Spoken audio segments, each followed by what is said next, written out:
The phone buzzed in my hand, displaying a number I hadn't seen in 3 years.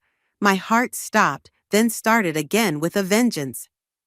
Marquis, the same man who walked out on me when I was 7 months pregnant, taking our life savings and my best friend with him. I'm Raylin, and that call marked the beginning of my transformation from victim to victor. Mama, the timer's going off.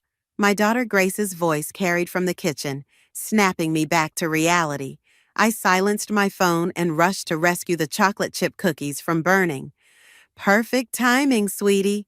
I pulled out the tray, letting the aroma of fresh-baked cookies fill our tiny apartment above what used to be my mother's failing bakery.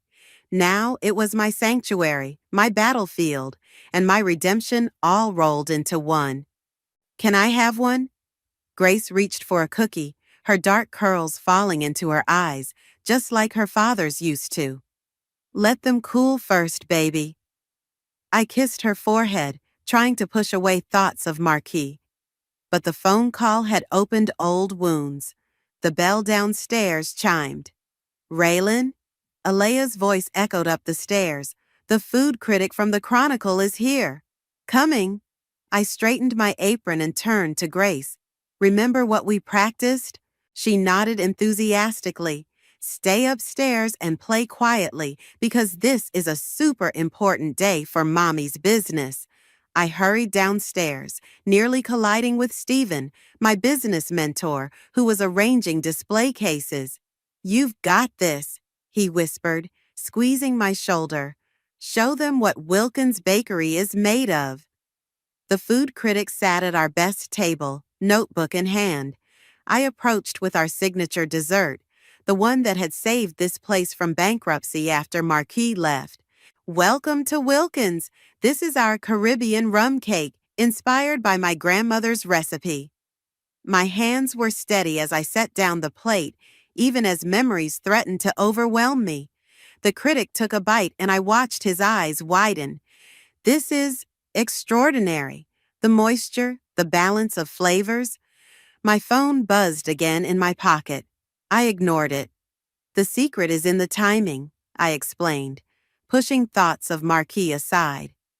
Everything in life comes down to timing. Later that night, after Grace was asleep and the bakery was quiet, I finally listened to the voicemail. Marquis's voice filled my ear, bringing back memories of that devastating day 3 years ago. Ray, I know I'm the last person you want to hear from, but Jayla and we need your help. Please call me back. I played it again, anger and satisfaction warring in my chest. My former best friend and my ex-husband needed my help. The same people who'd cleaned out our joint account and left me to face eviction while carrying their brother's child. You okay? Stephen's voice startled me. He was closing up downstairs, and I hadn't heard him come up. Marquis called. My voice cracked. He and Jayla need help. Stephen's face darkened. After what they did to you? Karma's finally caught up with them, I guess. I laughed, but it sounded hollow even to my ears. What are you going to do? I looked at the framed review on the wall from last month's food magazine, then at the photo of Grace on her first day of preschool. I'm going to show them exactly what they missed out on. My phone buzzed with a text. Jayla this time. Please, Ray, we're desperate. Just meet with us, for old time's sake. Stephen read over my shoulder. You don't owe them anything. No, I agreed, a plan forming in my mind. But I owe myself this. I typed out a reply. Tomorrow, 3 p.m., the bakery. Are you sure about this? Stephen asked. I thought about the day Marquis left, how I'd collapsed on our bedroom floor, how my mother had found me there hours later, how she'd helped me channel that pain into saving her bakery, how every success since then had been built on the foundation of their betrayal. They're about to learn that karma comes with a side of sweet revenge, I said, my voice steady, and I'm serving it up fresh from the oven. The critic's review would hit the papers tomorrow morning. Our little bakery was about to become the hottest spot in town. Perfect timing indeed. I touched my phone screen, where their desperate messages glowed like beacons of vindication. Tomorrow they'd walk into my bakery, my success story, and see exactly what they'd walked away from. The thought brought a smile to my face that would have scared me 3 years ago.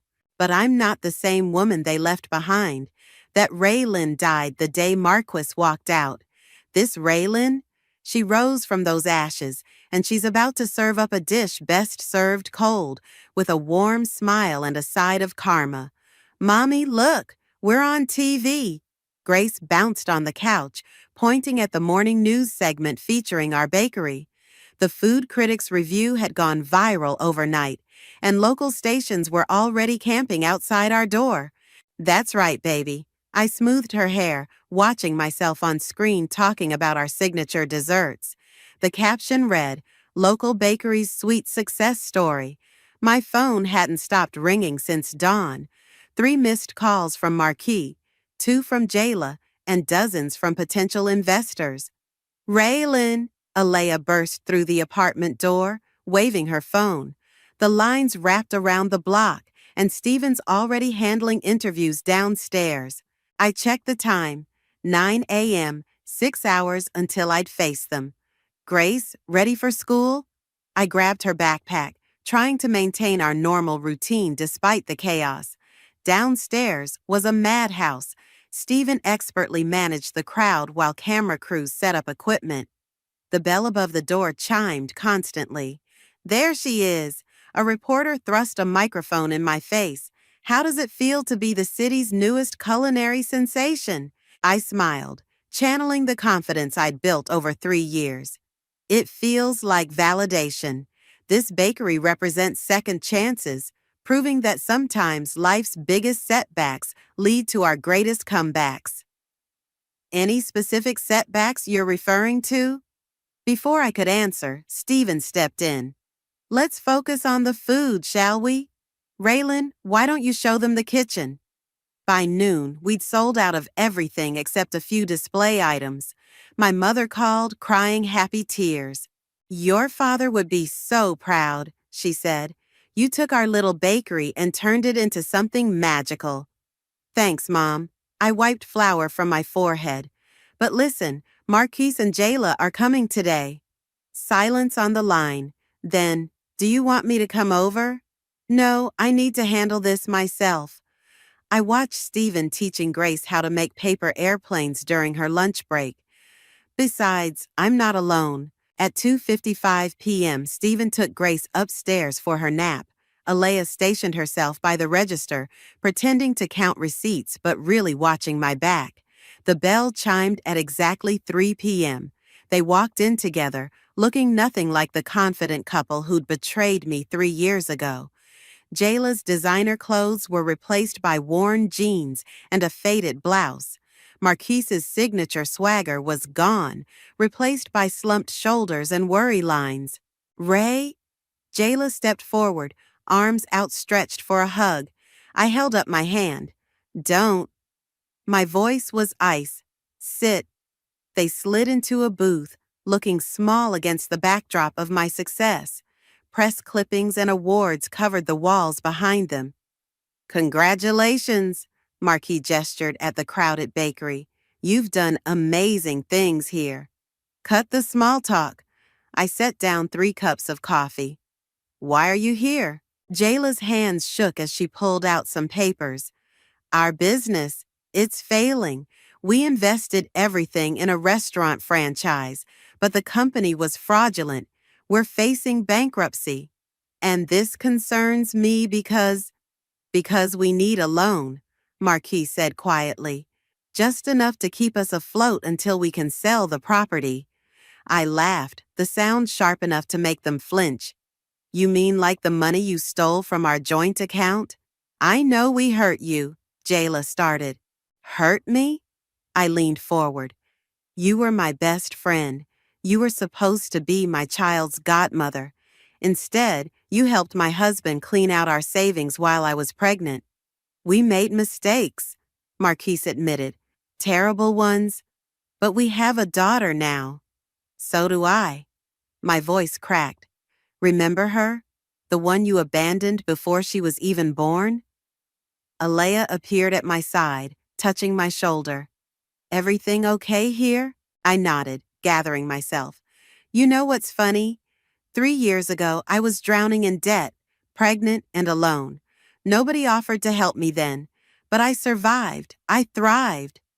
Please, Jayla whispered. We don't know where else to turn. I pulled out an envelope, sliding it across the table. This came for you this morning. Your business's final notice of foreclosure. Interesting how karma works, isn't it? Their faces paled. How did you... I have friends in the banking industry now.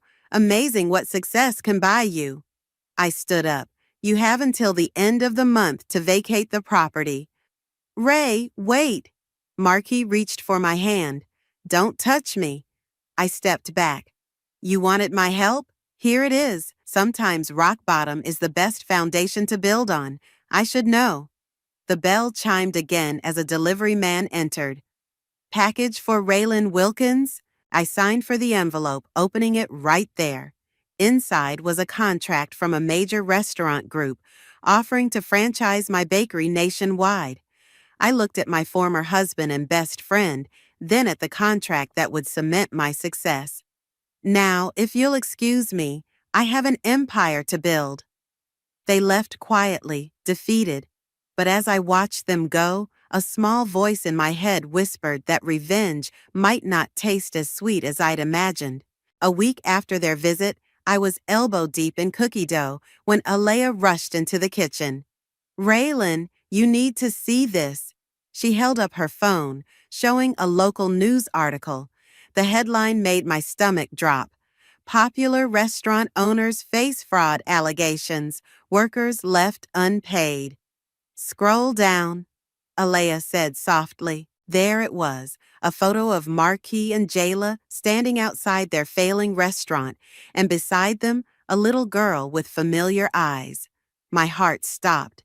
She looked just like Grace. That must be their daughter, I whispered.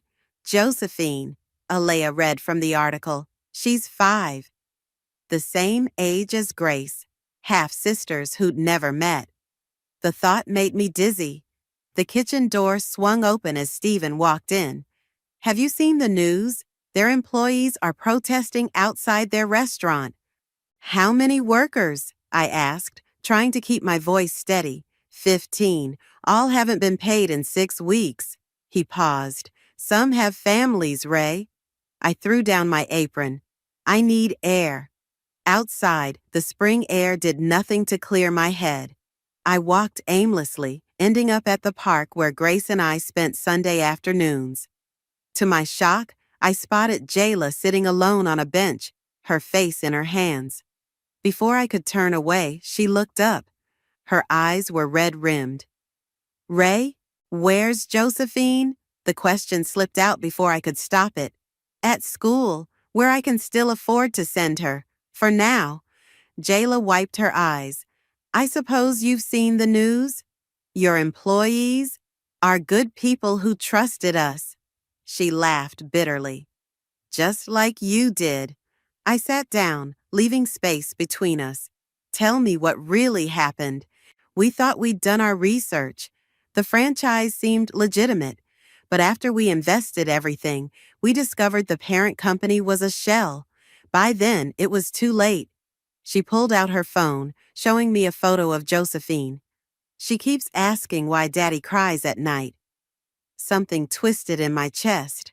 And Marquis, working 3 jobs, trying to pay our employees what we can. She turned to me. I know you hate us, Ray. We deserve it. But those workers don't deserve this. Mom! A child's voice called out. I turned to see a little girl running toward us, her backpack bouncing. My breath caught. She had Marquise's smile. Josephine, baby, you're early, Jayla started. The teacher let us out. Josephine stopped short when she saw me. Are you Mommy's friend? Words failed me. This is Raylan, Jayla said quietly. She owns the famous bakery downtown. Josephine's eyes lit up. The one with the pretty cakes in the window? Daddy and I look at them sometimes when we walk by. You do? I looked at Jayla, who nodded sadly. He takes her there every morning before school, she admitted. Says it reminds him of what he lost. Josephine pulled something from her backpack, a crumpled drawing. Look what I made today. It's our family and the bakery. The crayon sketch showed stick figures, Marquis, Jayla, Josephine, and to my surprise, 2 more figures by a building with bakery written above it.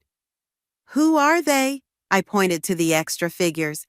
That's Grace and her mommy, Josephine said proudly. I saw their picture in the newspaper. We look alike. Is she my sister? The world tilted on its axis. I stood up abruptly. I have to go. Ray, wait, Jayla called after me. I'll think about it, I said, not turning around. The employees, I'll think about it. Back at the bakery, I found Stephen in my office. I need you to look into something, I said, still shaken. Find out exactly how much Marquis and Jayla owe their employees. He studied my face. Are you sure about this? No. I sank into my chair. But there's something else. I need you to check their franchise contract. Find out if they really were scammed. And if they were, then maybe... I picked up a framed photo of Grace from my desk. Maybe karma isn't about revenge at all. The door burst open and Grace ran in, back from her day with Alea. Mommy, look what I drew at school today. She held up a picture, and my heart stopped. It was almost identical to Josephine's. A bakery with figures standing outside. A family. Who are they? I asked, already knowing the answer. That's us, she pointed. And that's my other family, the one Daddy has now. Can I meet them someday? I pulled her close, breathing in her sweet scent. Maybe, baby. Maybe soon. Stephen picked up his phone. I'll make those calls now. I nodded, watching Grace add more details to her drawing. 2 little girls holding hands in front of a bakery. Sometimes, I realized, the universe has a way of serving its own kind of justice, one that tastes more like healing than revenge. The franchise company definitely scammed them, Stephen said, spreading documents across my office desk. They weren't the only victims. There are lawsuits in 3 states. I stared at the papers, my coffee growing cold. And the employees? They're owed just over $48,000 in back wages. He hesitated. Marquis has been selling his car parts to make partial payments. The morning sun streamed through the window, highlighting the growing stack of franchise offers on my desk, each one worth more than what Marquis and Jayla owed. Mommy, Grace burst in, followed by an apologetic-looking Alea. Can we go to the park today, please? Baby, Mommy has a lot of work. The same park where you saw Josephine? Alea interrupted, giving me a meaningful look. My heart raced. What time does Marquis take her there? Every day at 4, Stephen answered, checking his notes. After his shift at the warehouse. I looked at Grace's hopeful face. Okay, sweetie, we'll go to the park. At 3:55 p.m., we arrived at the park. Grace ran to the swings while I sat on a bench, pretending to read emails but watching the entrance. Right on time, Marquis appeared, holding Josephine's hand. He stopped short when he saw me. Hiya, Daddy! Josephine tugged his arm, oblivious to the tension. Then she spotted Grace on the swings. Look, it's the girl from the newspaper. Before either of us could react, Josephine broke free and ran to the swings. Hi, I'm Josephine. Want to be friends? Grace's face lit up. Okay, my name's Grace.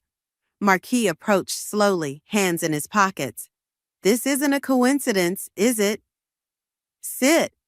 I moved over, watching our daughters swing together, their laughter identical. They look so much alike, he said softly. Stephen looked into your situation. I kept my eyes on the girls. You really were scammed. Does that change anything? It changes everything. I turned to face him. Why didn't you fight the franchise company? He laughed hollowly. With what money? We can barely feed Josephine. His voice cracked. I've failed everyone. Again. Daddy, watch this. Josephine called out, pumping her legs higher. Me too, Mommy. Grace matched her sister's height. They're naturals, I said. Both of them. Ray, about what happened. Not now. I cut him off. This isn't about us. It's about them. A comfortable silence fell as we watched our daughters play. Finally, I spoke again. The employees you owe money to. How many have children? 8 of them. He rubbed his face. I've been working extra shifts, trying to pay them something at least.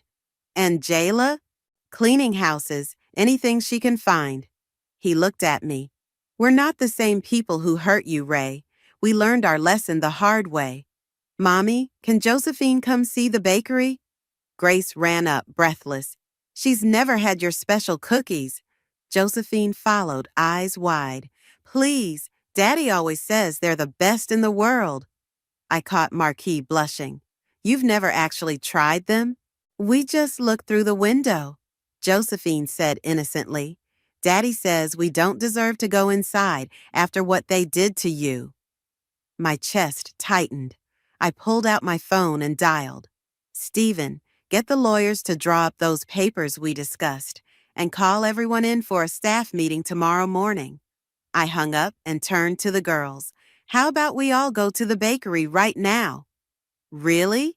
Both girls squealed in unison. Ray, you don't have to, Marquis started. This isn't for you. I stood up. This is for them and for those 8 families waiting for their paychecks. At the bakery, I watched as Grace showed Josephine how to properly eat a chocolate chip cookie, breaking it in half to let the steam escape first. Their heads bent together, dark curls mixing, impossible to tell apart. These are amazing, Josephine said, chocolate smeared on her chin. Want to see something cool? Grace led her sister to the kitchen window. That's where Mommy makes magic happen. I turned to Marquise, who stood awkwardly by the door. Be here tomorrow at 9. Bring Jayla and all your employee records. Why? Because sometimes karma isn't about getting even. I watched our daughters share another cookie. Sometimes it's about getting it right. He nodded, tears in his eyes. Thank you, Ray. Don't thank me yet. I handed him a box of cookies. Give these to your employees. Tell them to come tomorrow too. All of them. As they left, Josephine hugged Grace tightly. See you tomorrow, sister. Grace beamed at me. Can we make special cookies for everyone tomorrow, Mommy? I pulled her close, watching Marquis and Josephine disappear down the street. Yes, baby. Tomorrow we're baking something even better than cookies. We're baking up second chances. The bakery was closed to customers, but every table was full. 15 employees from Marquis and Jayla's restaurant sat nervously, while Marquis and Jayla stood near the counter, looking like defendants awaiting sentencing. Before we start, I addressed the room. Everyone needs to try these. Alea and Grace carried out trays of fresh pastries. My daughter and her sister made them specially for today. The tension broke slightly as people reached for the treats. Josephine bounced proudly next to Grace. We helped frost them. These are incredible, said Maria, a waitress who hadn't been paid in 6 weeks. But Ms. Wilkins, why are we here? I nodded to Stephen, who started distributing envelopes. Open them. The room filled with gasps and confused murmurs. This is a check for all our back wages, said Tom, the head chef. But how? I'm buying the restaurant, I announced. The room went silent, and converting it into a second location for Wilkins Bakery. Everyone who wants to stay will be trained and retained at their current salary, plus benefits. Jayla's hand flew to her mouth, Marky stepped forward. Ray, we can't accept. You don't have a choice. I held up the franchise documents. You were victims of fraud, the properties being foreclosed. This way, at least your employees don't suffer for someone else's crimes. What about us? Jayla asked quietly. That depends. I turned to face them fully. How good are you at baking? What? I'm offering you both jobs, entry level. You'll train under Alea, starting with basics, no special treatment. I looked them in the eyes. You'll earn your place here, just like I earned mine. Tears rolled down Jayla's cheeks. Marquis gripped her hand. Yay! Josephine hugged her parents. Now we can have cookies every day. Not quite, I smiled. But speaking of family, I pulled out another set of papers. These are for you two to sign. What are they? Marquis asked. Visitation arrangements for the girls. The room went quiet again. They're sisters. They deserve to know each other. Grace and Josephine high-fived, already inseparable after just one day. There's one condition, I added. We all attend family counseling, together. We need to learn how to co-parent properly. Yes, Jayla whispered. Anything. Mommy? Grace tugged my sleeve. Can we show Josephine our special place now? I nodded. The girls ran upstairs to the apartment, their footsteps echoing like thunder. The rest of you, I addressed the employees. Training starts Monday. Welcome to the Wilkins family. As people filed out, clutching their checks and employment papers, Maria stopped to hug me. Thank you for saving our jobs. But why? I watched Grace and Josephine return, carrying a worn photo album. Because everyone deserves a second chance to get things right. The girls spread the album on a table. Look, Grace pointed. That's Mommy and your mommy when they were best friends. Josephine's eyes widened at a photo of Jayla and me at college graduation. You looked so happy. We were, Jayla said softly. And this, Grace turned the page, is Daddy and Mommy's wedding. Marquis stared at the photo, his jaw tight. I was a fool. Yes, you were, I agreed. But maybe we all were, in different ways. Josephine pulled out a folded paper from her pocket, another drawing. This one showed two buildings side by side, the original bakery and the new location. Between them stood 5 figures, all holding hands. Our whole family, she explained proudly. Together. Stephen appeared at my elbow with contracts. Ready to sign the purchase agreement? I looked at the drawing, then at our daughters, their heads bent together over the photo album, pointing and giggling. At Marquise and Jayla, humbled but hopeful. At the empty pastry trays that our girls had decorated together. Almost. I turned to my former best friend and ex-husband. First, I need to know, are you ready to work harder than you've ever worked before? To earn back trust? To put our children first? Yes, they said in unison. Then, let's begin. I signed the first page, then slid it across the table. Welcome to your fresh start. As they signed, Grace and Josephine started planning the new bakery's decoration. We need lots of pictures, Grace declared. Of all of us. And fairy lights, Josephine added. Everything's better with fairy lights. I caught Stephen smiling. What? I asked. Just thinking about karma, he said. Sometimes it works in mysterious ways. Looking at our strange new family, I had to agree. Revenge might be sweet, but redemption, that was turning out to be the most delicious dish of all. All right, everyone, I called out. Who's ready to learn how to make our famous rum cake? The girls cheered, and even Marquis and Jayla managed genuine smiles. Together, we headed toward the kitchen, ready to bake something new from the ashes of what we'd burned. You're holding the piping bag too tight, I told Jayla, watching her struggle with a batch of cupcakes. 2 weeks into training, and she still couldn't get the frosting swirl right. Relax your grip. I'm trying, she muttered, concentration etched on her face. How do you make it look so easy? 3 years of practice, I demonstrated again. And a lot of failed batches. The kitchen door burst open as Grace and Josephine ran in, fresh from school. Mom, guess what? Grace bounced excitedly. We got the lead parts in the school play. Both of us, Josephine added. We're playing twins. Jayla's hand slipped, smearing frosting across the counter. I caught her expression, joy mixed with pain. Our daughters were getting the chance to be sisters that we never got to be best friends again. That's wonderful, girls, I said, but you know the kitchen rules.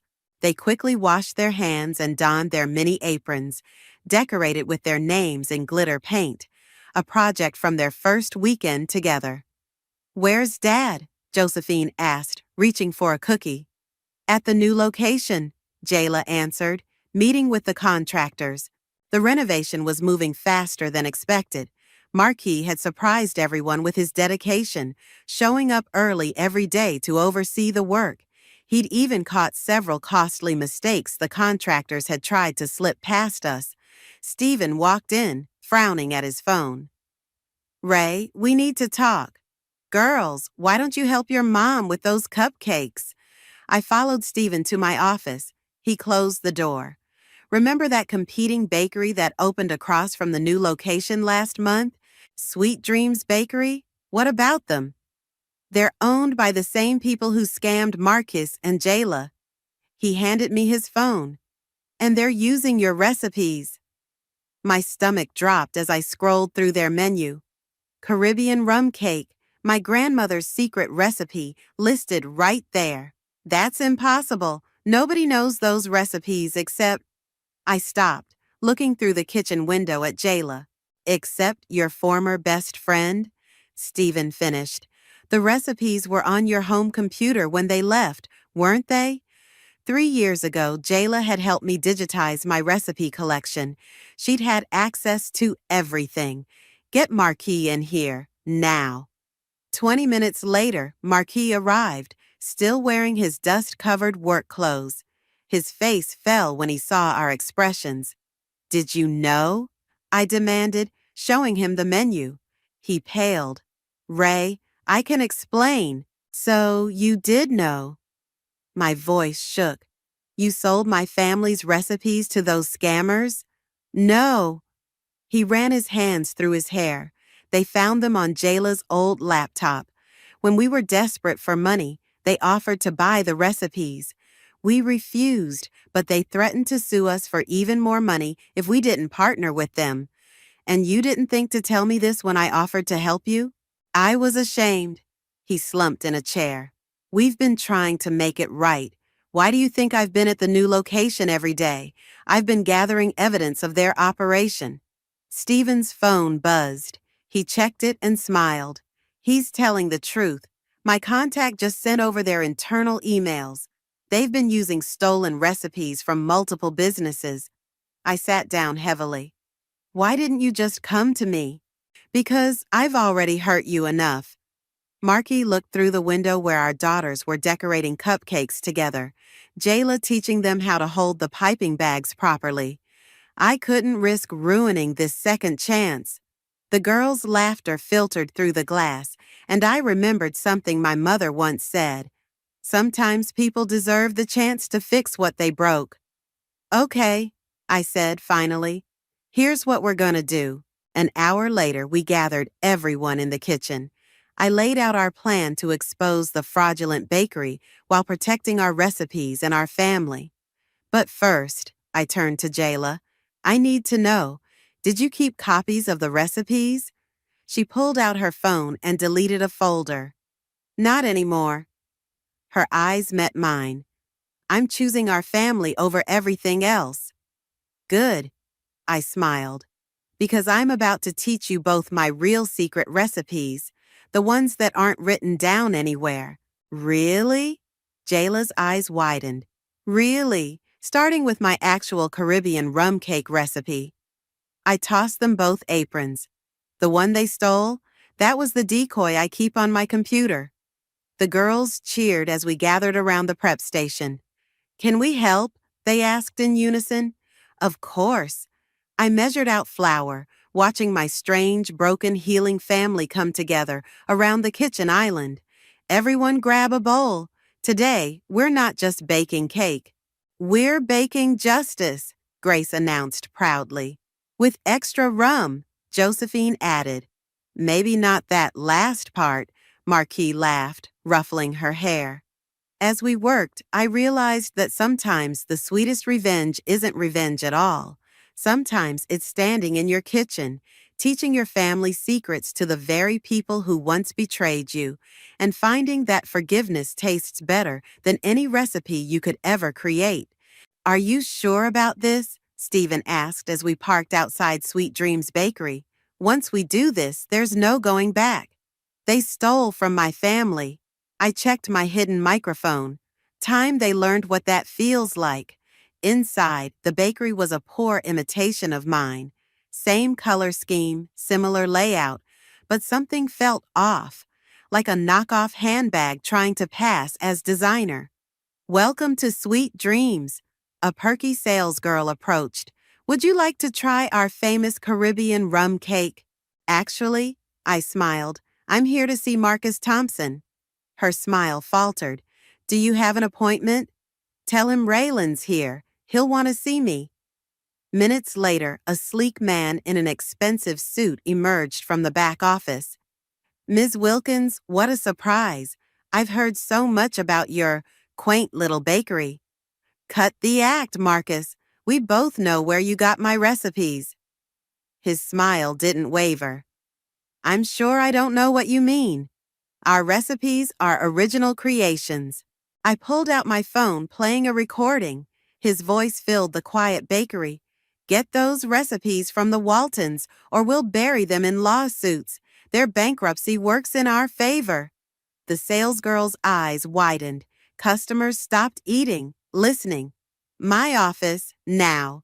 Marcus grabbed my arm. Take your hand off her. Marquis stepped out from behind a display case where he'd been waiting. Marcus released me, straightening his tie. Mr. Walton, I see loyalty isn't your strong suit. Actually, Jayla emerged from the kitchen, phone recording. He's learned a lot about loyalty and consequences.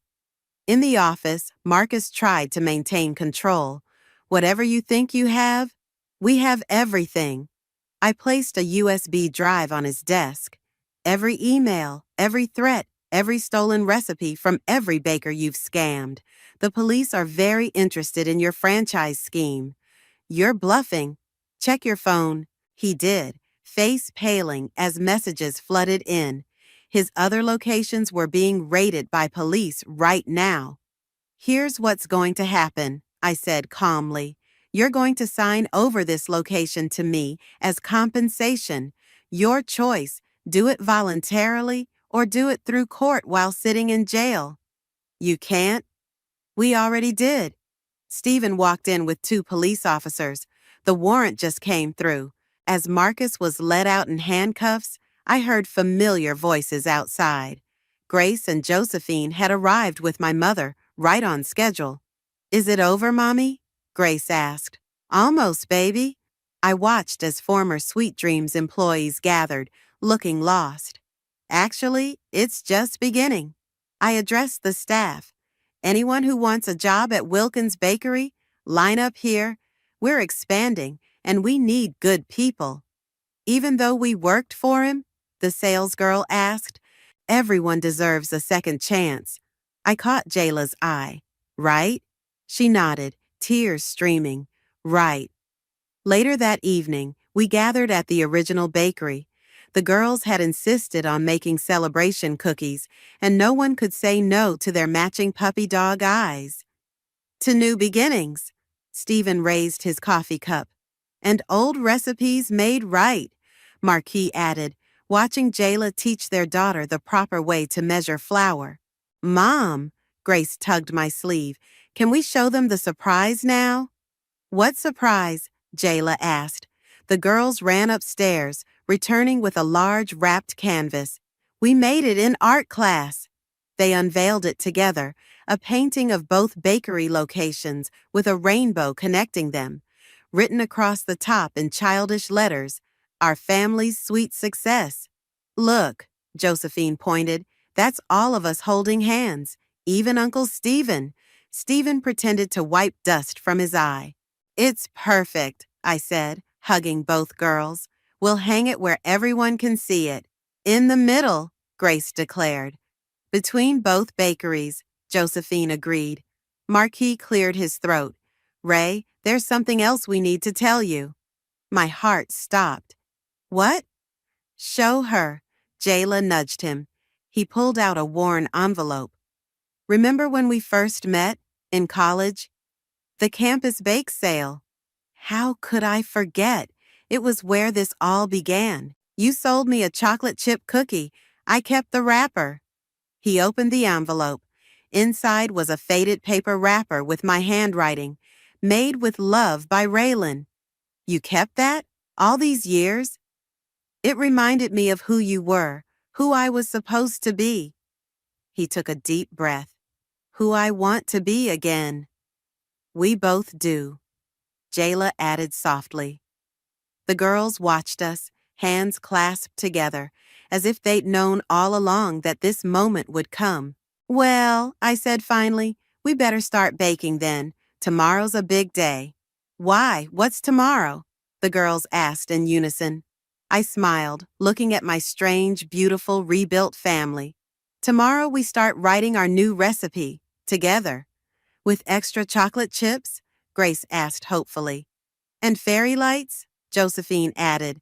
"And everything else," I promised, watching the sunset paint our family portrait in shades of gold. Sometimes the sweetest endings come from the bitterest beginnings. You just have to know how to mix the ingredients right. "Places, everyone," Grace called out, clipboard in hand. "The food critic is coming." Josephine adjusted the fairy lights they'd insisted on hanging between the two connected bakeries. Everything has to be perfect for the grand reopening.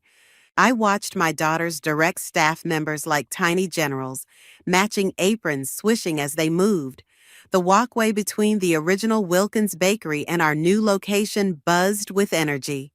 "They get that bossiness from you," Marquise said, carrying in a fresh tray of pastries. "Pretty sure that's all you," I countered, but we both smiled. Jayla emerged from the kitchen, flour on her cheek. "The special anniversary cake is ready, and yes, I used the real recipe this time." "You better have," I teased. "You're a certified Wilkins baker now." The bell chimed as Stephen rushed in. The critic's car just parked around the corner. "Battle stations," the girls shouted together. Everyone moved with practiced precision. This wasn't just any review. This was our chance to show the world how two broken families had built something stronger together. The critic entered, notebook in hand, but before he could speak, Grace and Josephine stepped forward. "Welcome to Wilkins Family Bakeries," they said in perfect unison. "Would you like to hear our story?" The critic blinked, charmed by their rehearsed routine. "I would love to." "It all started with a cookie wrapper," Josephine began. "And a lot of broken hearts," Grace added. "Girls," I warned gently, but the critic was already intrigued. "No, please continue," he said, pulling out his recorder. They led him through both bakeries, telling our story their way, through the eyes of two sisters who found each other through their parents' mistakes and redemption. "And this," they presented the walkway between the buildings, "is our bridge of second chances." The critic studied the family portrait hanging there, then the real family standing before him. "Remarkable," he murmured.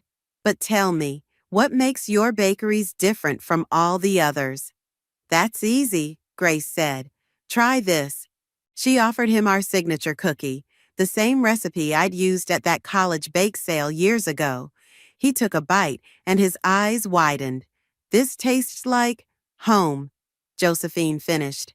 Mommy Ray says every recipe needs 3 things: the right ingredients, the right timing, and the right people to share it with, Grace completed. The critic turned to me. Ms. Wilkins, you've created something extraordinary here, not just the food, the whole concept of healing through baking. Actually, I looked at my family, all of them. We created it together. After he left, we gathered in the kitchen for our evening tradition. 2 mixing bowls, 2 sets of ingredients, 2 families becoming one. Ready? I asked the girls. They nodded eagerly, taking their positions on either side of the prep table. Today's lesson, I announced, is about making something sweet out of something bitter. Like when you turned your anger into forgiveness? Josephine asked innocently. Jayla wiped her eyes. Marquis squeezed her hand. Exactly, I said. Sometimes the best recipes come from mistakes. Like when Dad and Mom messed up but then helped catch the bad guys? Grace added. And now we're all together. Josephine hugged her sister. Stephen cleared his throat. Should I get the special box? The girls gasped. Is it time? I nodded. He brought out an ornate wooden box, a gift from my mother. Inside were blank recipe cards. Today, I said, we're going to write our own family recipe, not for cookies or cakes, but for happiness, the girls squealed. We gathered around the table, each adding our ingredients to the recipe. 1 cup of forgiveness, Marquis wrote. 2 tablespoons of second chances, Jayla added. A pinch of fairy lights, the girls insisted. Fold in trust slowly, Stephen contributed. And bake with love, I finished. The bell chimed again. This time it was my mother, right on schedule for her evening visit. Something smells wonderful, she said, then saw our gathered family. Oh, you're writing in the recipe box. Want to add something, Grandma? Grace offered her a card. Just one thing. She wrote carefully. Serve with open hearts daily. The girls decorated the card with drawings of our 2 bakeries, connected by their rainbow bridge. We placed it in the front of the box, the first recipe in our new collection. Now, I said, who's ready to test this recipe? Me, everyone chorused. As we worked together, mixing batter and sharing stories, I realized we'd created something even better than revenge or redemption. We'd created a future where our daughters would never know the taste of betrayal, only the sweetness of forgiveness and the warmth of family, all kinds of family. Mom, Grace tugged my sleeve. Can we make this recipe every day? Forever and ever? Josephine added. I looked at Marquis and Jayla, at Stephen and my mother, at our daughters with their matching smiles and hopeful eyes. Yes, I said, pulling them all close. This is one recipe we'll never stop making. Because sometimes the best endings aren't endings at all. They're just new recipes waiting to be baked.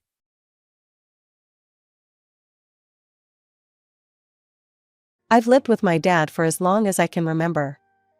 Mom died when I was really young. I was barely 4 years old. The house we lived in belonged to my grandparents, Mom's parents. After Mom died, Dad didn't date for a long time. Sure, there were a few women here and there when I was around 12, but nothing serious. Just coffee dates and occasional dinners out while I stayed with a babysitter. None of them ever came to our house, and Dad never seemed particularly excited about any of them. Everything changed when I turned 14. By then, both my grandparents had passed away too, and it was just Dad and me in that big house. That's when he met Sandra. Ruby, honey, I want you to meet someone special, Dad said one evening.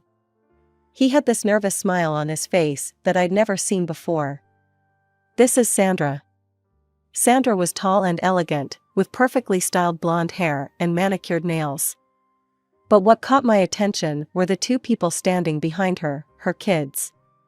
These are my children, Sandra said with a practiced smile. James is in his first year of college, and this is Melissa, she's 16. James barely looked at me, too busy texting on his phone. Melissa, though, she made eye contact all right. Later that same day, she cornered me in the kitchen. "Look," she said, crossing her arms. "Just because our parents are dating doesn't make us sisters or friends or whatever. Let's keep our distance, okay?" Things moved fast after that. Within 6 months, Dad and Sandra were married, and they all moved into our house. It was weird how quickly our spacious home suddenly felt cramped. James took over the guest room, Melissa got the study that we converted into a bedroom, and Sandra's stuff seemed to multiply overnight, filling every available space. The bathroom situation became a nightmare. Either Sandra was in there doing her hour-long beauty routine, or Melissa was hogging it for her endless selfie sessions. I started waking up an hour earlier just to make sure I could shower before school. But I didn't complain. Not when I saw how Dad's face lit up every time Sandra walked into the room. Not when he started humming while making breakfast, or when he actually started leaving work on time to have dinner with all of us. He was happy, really, genuinely happy, for the first time since Mom died. Everything changed when Dad got his big promotion. He came home one evening, practically bouncing with excitement, his tie loose around his neck and a huge grin on his face. "Regional Sales Director," he announced during dinner. Can you believe it? Sandra immediately started talking about buying a new car and renovating the kitchen, but I was stuck on the part where Dad mentioned extensive travel. Turned out extensive meant he'd be gone for weeks at a time, sometimes even a month. The first time Dad left for a business trip, the change in Sandra was like a switch being flipped. The moment his car pulled out of the driveway, she turned to me with this look I'd never seen before. "Ruby," she said, her voice stern. "We need to establish some ground rules while your father is away." Those ground rules turned out to be a long list of chores and restrictions. I had to be home by 4:30 p.m. sharp, no exceptions. Not even for study groups or school activities. "But I have volleyball practice on Thursdays," I protested. "Then you'll have to quit," Sandra replied without missing a beat. "Someone needs to help with dinner and housework." The first few days were rough. I'd rush home from school, barely having time to catch my breath, before Sandra started barking orders. "The floors need mopping, Ruby. These windows are filthy, Ruby. Start chopping the vegetables for dinner, Ruby."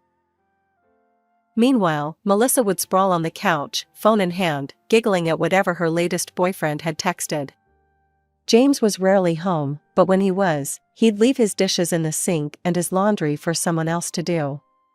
One evening, while scrubbing pots while Melissa watched TikTok videos at full volume, I finally spoke up. "Why doesn't Melissa have to help with any of this?"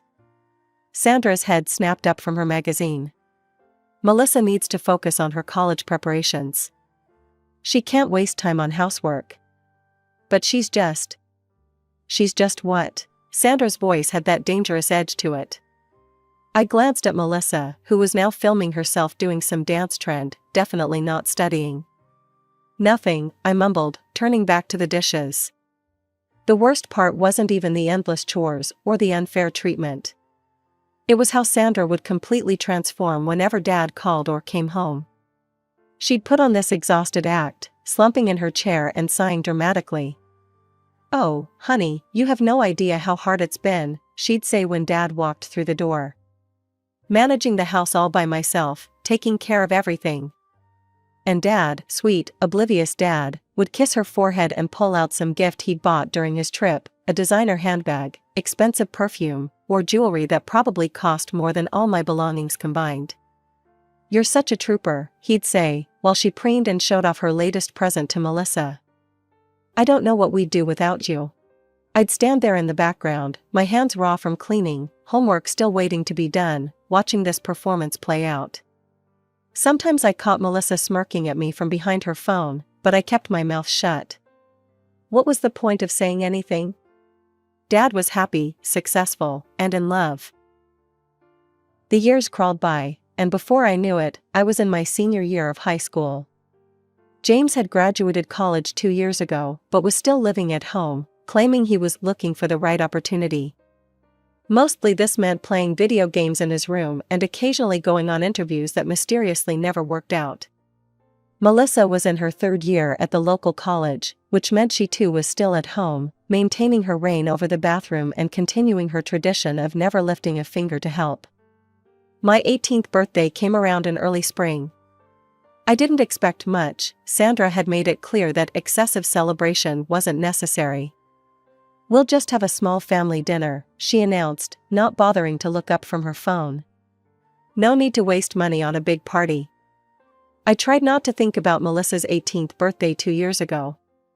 That had been a whole different story: a rented venue, professional catering, DJ, and about 100 guests. Sandra had spent weeks planning it, making sure every detail was perfect. Dad was home for my birthday dinner at least, though he left for another business trip the next day. "Sorry, princess," he said, hugging me goodbye. "Duty calls. We'll celebrate properly when I get back." I focused on graduation prep after that, finalizing college applications, ordering my cap and gown, the usual senior year stuff. Everything seemed normal until that dinner, about a week after Dad left. We were all sitting around the table, me, Sandra, James, and Melissa. I was pushing my peas around my plate, trying to tune out Melissa's endless chatter about her latest drama with her boyfriend, when Sandra cleared her throat. "Ruby," she said, folding her hands on the table. "We need to have a serious conversation." I perked up, thinking maybe she wanted to discuss college plans. I'd been avoiding the topic with her, but maybe she was finally showing some interest in my future. "Now that you're 18, she continued, her voice syrupy sweet, "you're legally an adult. And adults have responsibilities. Starting next month, you'll need to pay rent. $500 per month seems fair." I literally choked on my mouthful of food. James thumped me on the back, looking amused. I looked around the table. James and Melissa were both smirking, clearly enjoying the show. "And what happens if I can't pay?" I asked, trying to keep my voice steady. Sandra's smile widened. "Well, then you'll need to find somewhere else to live, won't you? We can't have freeloaders in this house." I sat at the dinner table, my food now completely cold, as Sandra's words hung in the air. The unfairness of it all, the years of being treated like a servant while her children lounged around, and now this, something inside me finally snapped. "So let me get this straight," I said, my voice surprisingly calm. "James, who graduated college 2 years ago and spends his days playing video games, doesn't have to pay rent. Melissa, who's in her third year of college and has never done a single chore in this house, also doesn't have to pay rent. But I do? I've made the decision that my children don't need to pay rent while they're getting established," Sandra replied, dabbing her mouth with a napkin. A strange sort of calm came over me then. Maybe it was all the years of bottled-up frustration, or maybe it was just time for the truth to come out. I felt myself smile, not my usual attempt to keep the peace smile, but something different, something that made Sandra's own smile falter slightly. "Well, that's interesting," I said, leaning back in my chair. "I won't be paying rent, because this is my house." The silence that followed was deafening. Then James started laughing, followed by Melissa's high-pitched giggle. Sandra joined in too, but her laugh had an edge to it. "What are you talking about?" she asked between chuckles. "This house belongs to me," I repeated, not breaking eye contact. "My grandparents put it in my name before they died." The laughter died as they took in my expression. Sandra's face went through a series of emotions: amusement, confusion, disbelief, and finally, something close to panic. "That's ridiculous," she spluttered, reaching for her phone. "I'm calling your father right now." Her manicured nails tapped aggressively at the screen as she put the phone on speaker. The dial tone seemed to echo through the kitchen. "Hello?" Dad's voice crackled through the speaker. "David," Sandra's voice was tight, controlled. "Ruby is telling some interesting stories about the house. She claims it belongs to her." "That's not true, right?" The silence on the other end stretched for what felt like forever. "David?" Sandra's voice rose slightly. "Well," Dad cleared his throat. Actually, my in-laws put it in Ruby's name before they passed. I didn't think. You didn't think to mention this? Sandra was practically screeching now. How could you not tell me this? I didn't think it was important, Dad said weakly.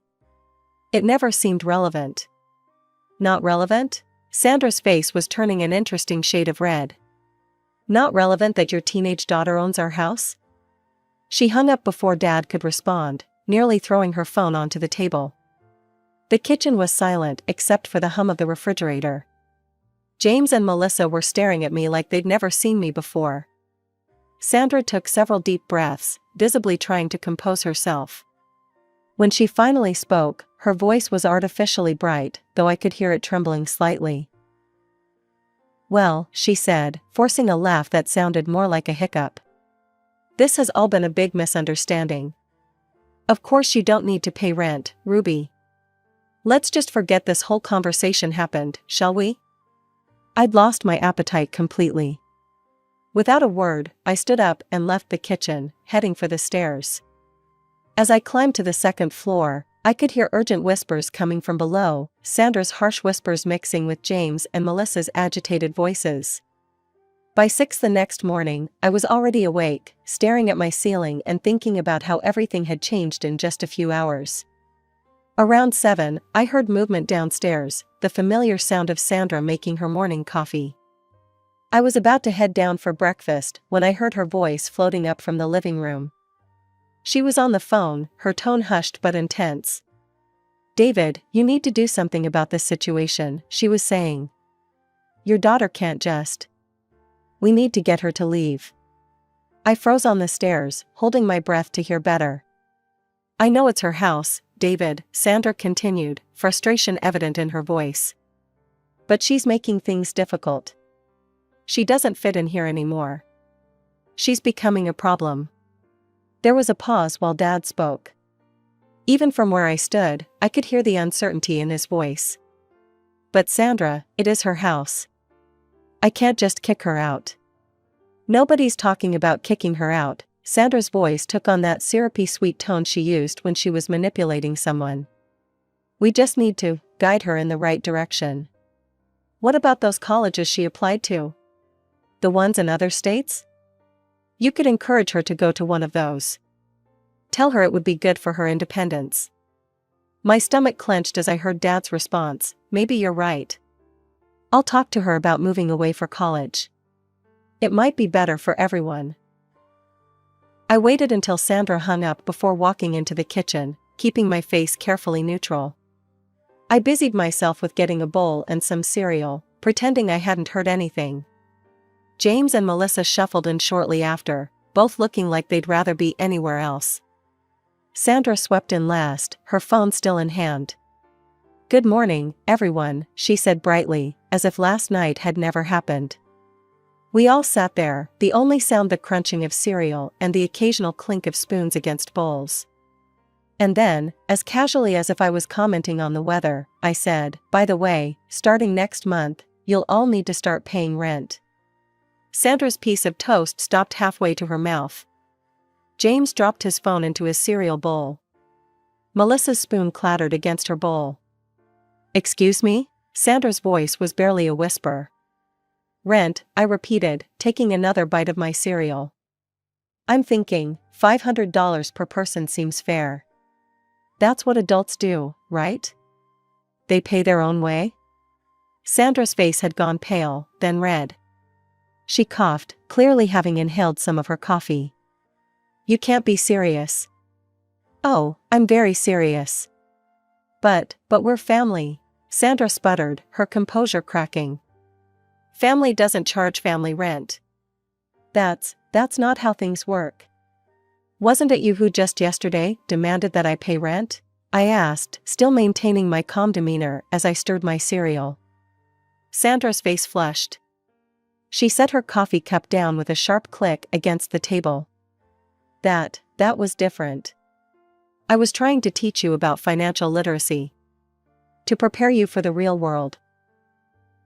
I couldn't help but laugh at that. Financial literacy? The real world? That's interesting coming from someone who's been living rent-free in someone else's house for 4 years. Now listen here, James started, but I cut him off.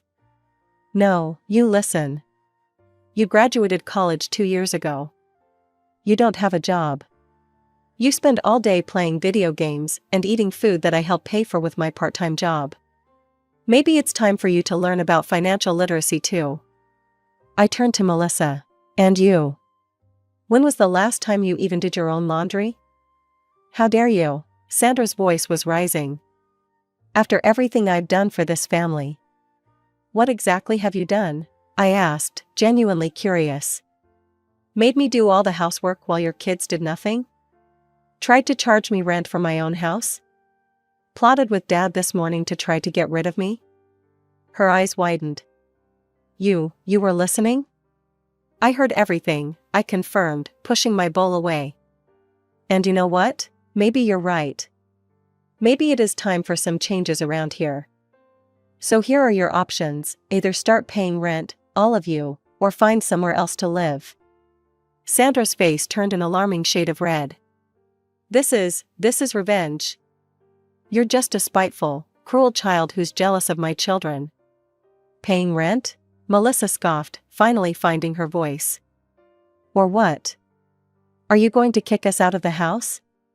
You ungrateful little brat. James joined in, standing up so fast his chair fell backward. After we welcomed you into our family. Your family? I kept my voice level, even as they all started shouting. This is my house. My grandparents' house.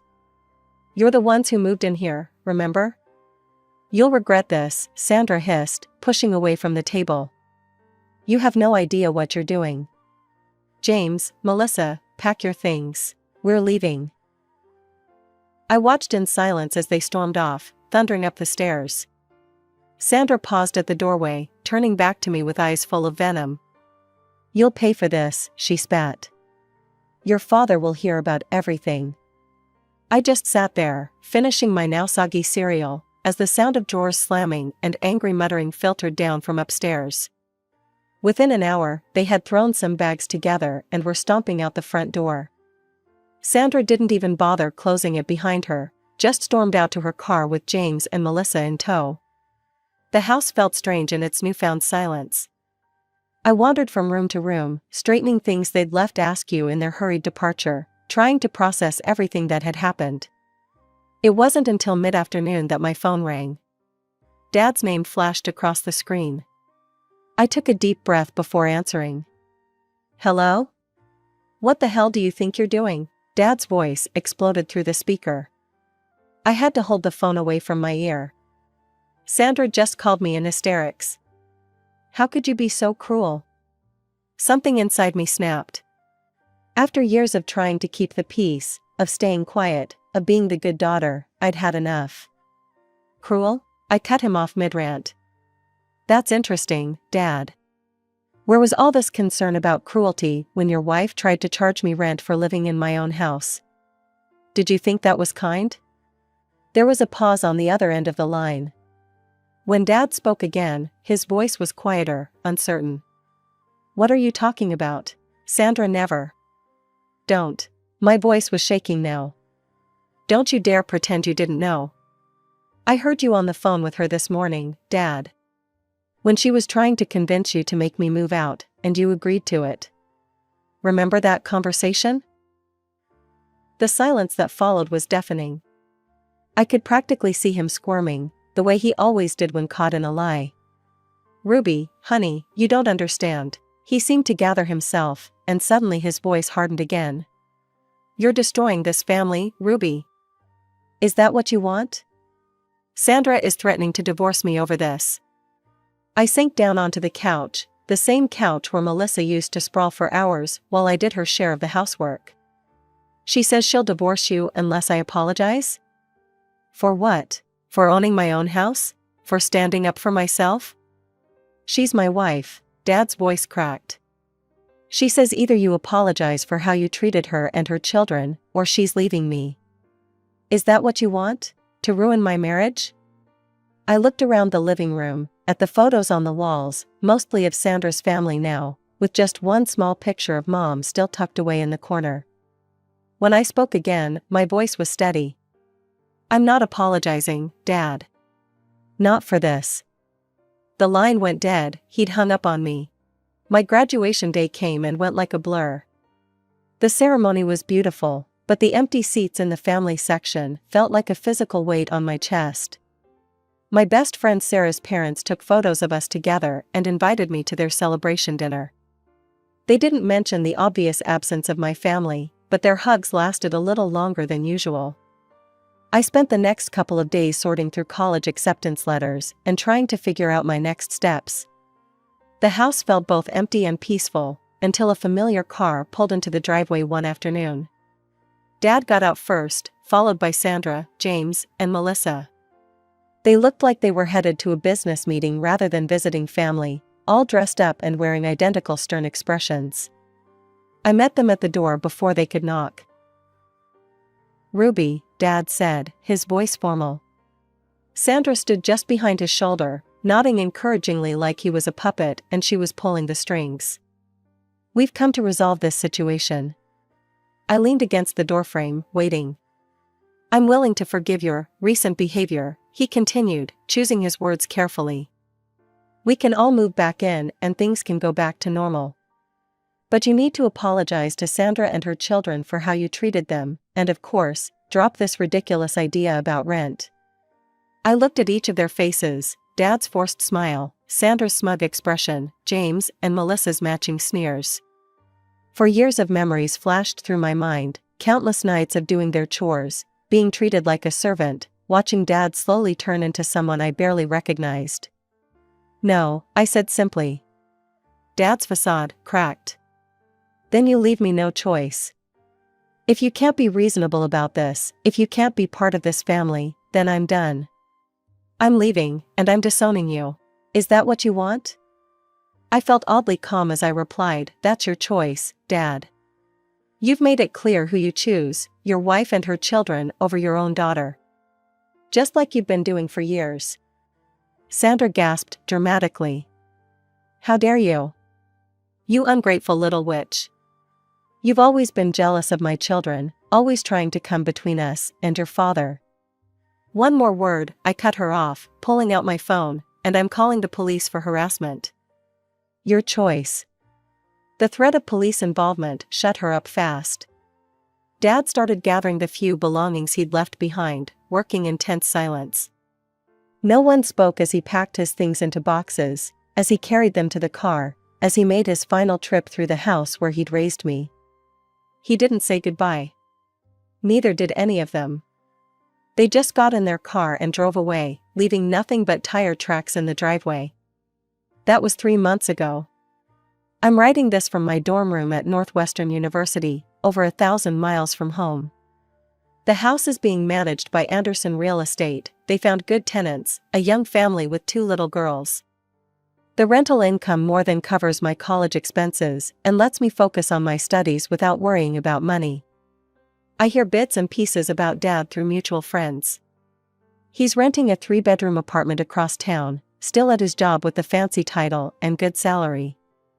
Sandra got the renovation she always wanted, new granite countertops and stainless steel appliances in someone else's kitchen. James finally found a job, though I hear he still lives at home. Melissa dropped out of college, but started a fashion blog. They're living their lives, and I'm living mine. Sometimes, late at night when I can't sleep, I look at old photos from before Mom died. Back when Dad's smile reached his eyes, and family meant something different. I wonder if we'll ever find our way back to being father and daughter again. I wonder if he ever thinks about me, if he regrets his choices, if he misses me like I sometimes miss him. Maybe someday Dad will realize what he lost. Maybe we'll find a way to rebuild what broke between us. Or maybe we won't. Either way, I know now that I'm stronger than I ever thought possible.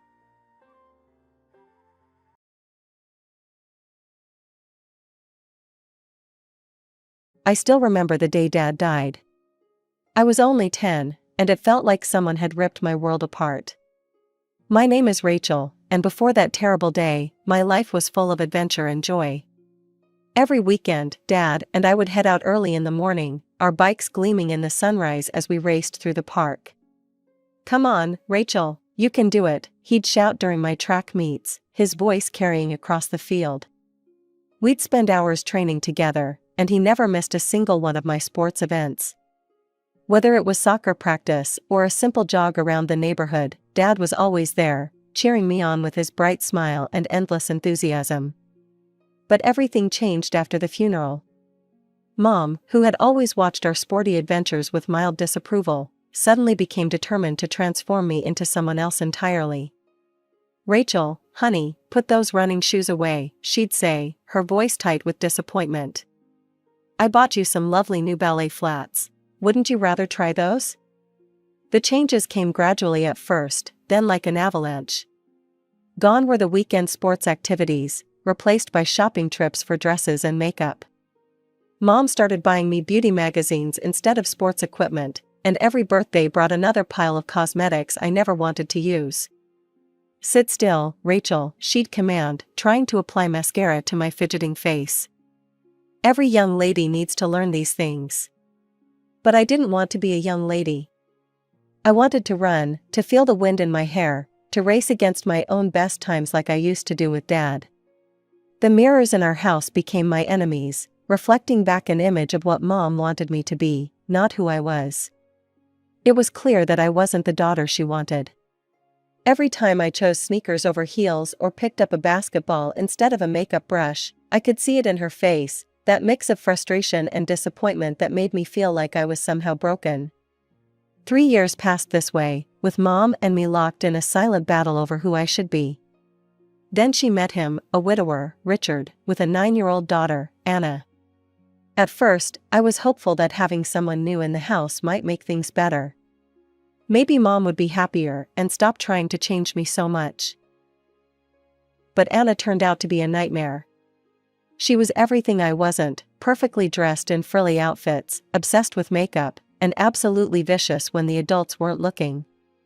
She'd wait until Mom and her dad were distracted, then she'd do something nasty, hide my homework, mess up my room, or make snide comments about my boyish clothes.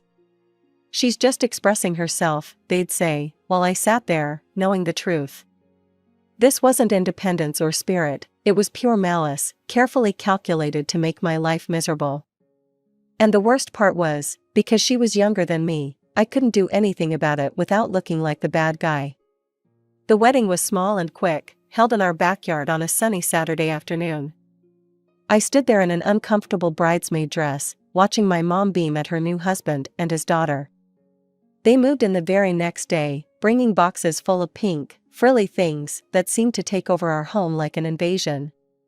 "Mom," Anna would call out in her sugary sweet voice, the word hitting me like a slap each time. "Can you help me with my hair?"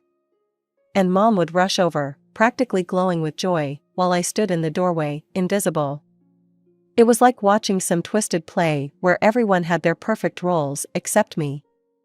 Anna was everything Mom had always wanted. She'd spend hours trying on dresses, experimenting with makeup, and asking Mom for fashion advice. She never got dirty, never wanted to play sports, never did anything that wasn't ladylike. But behind closed doors, Anna was different. She'd wait until we were alone, then show her true colors.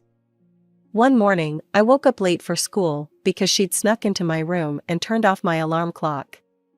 "Oh, did you oversleep?" she asked innocently at breakfast, while Mom frowned at me for being irresponsible.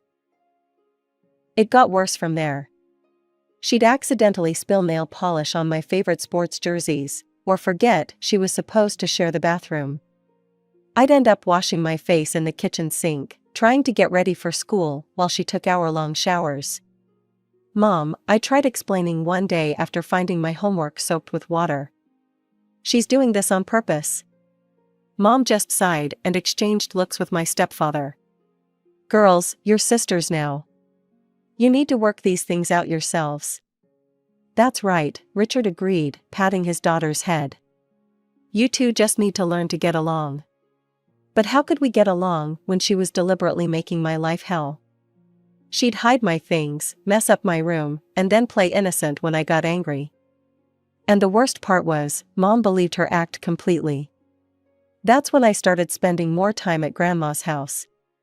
She lived just a few blocks away, and her home became my sanctuary.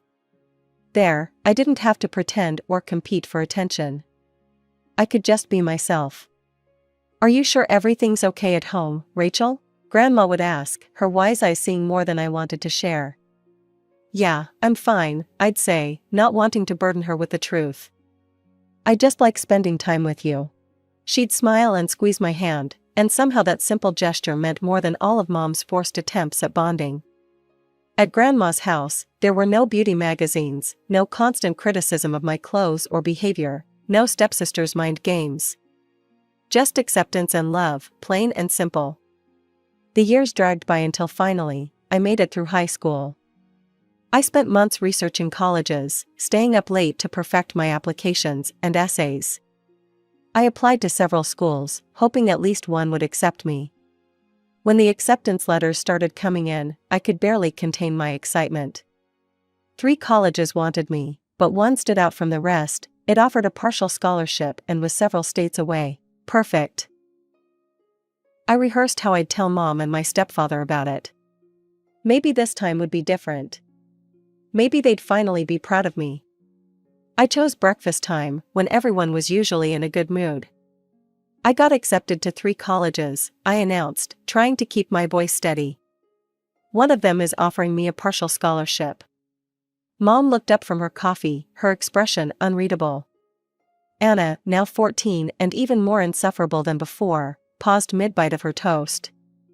"The tuition won't be too expensive with the scholarship," I continued, pulling out the acceptance letter. "And the school has a great program." "Rachel," Mom cut me off, exchanging a look with my stepfather. "You're an adult now.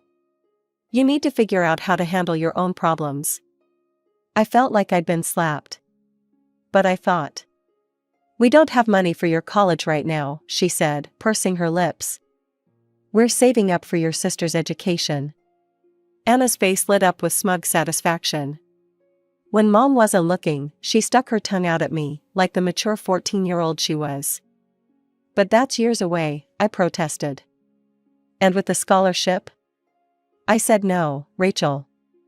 Mom's tone was final. She turned to Anna, completely dismissing me.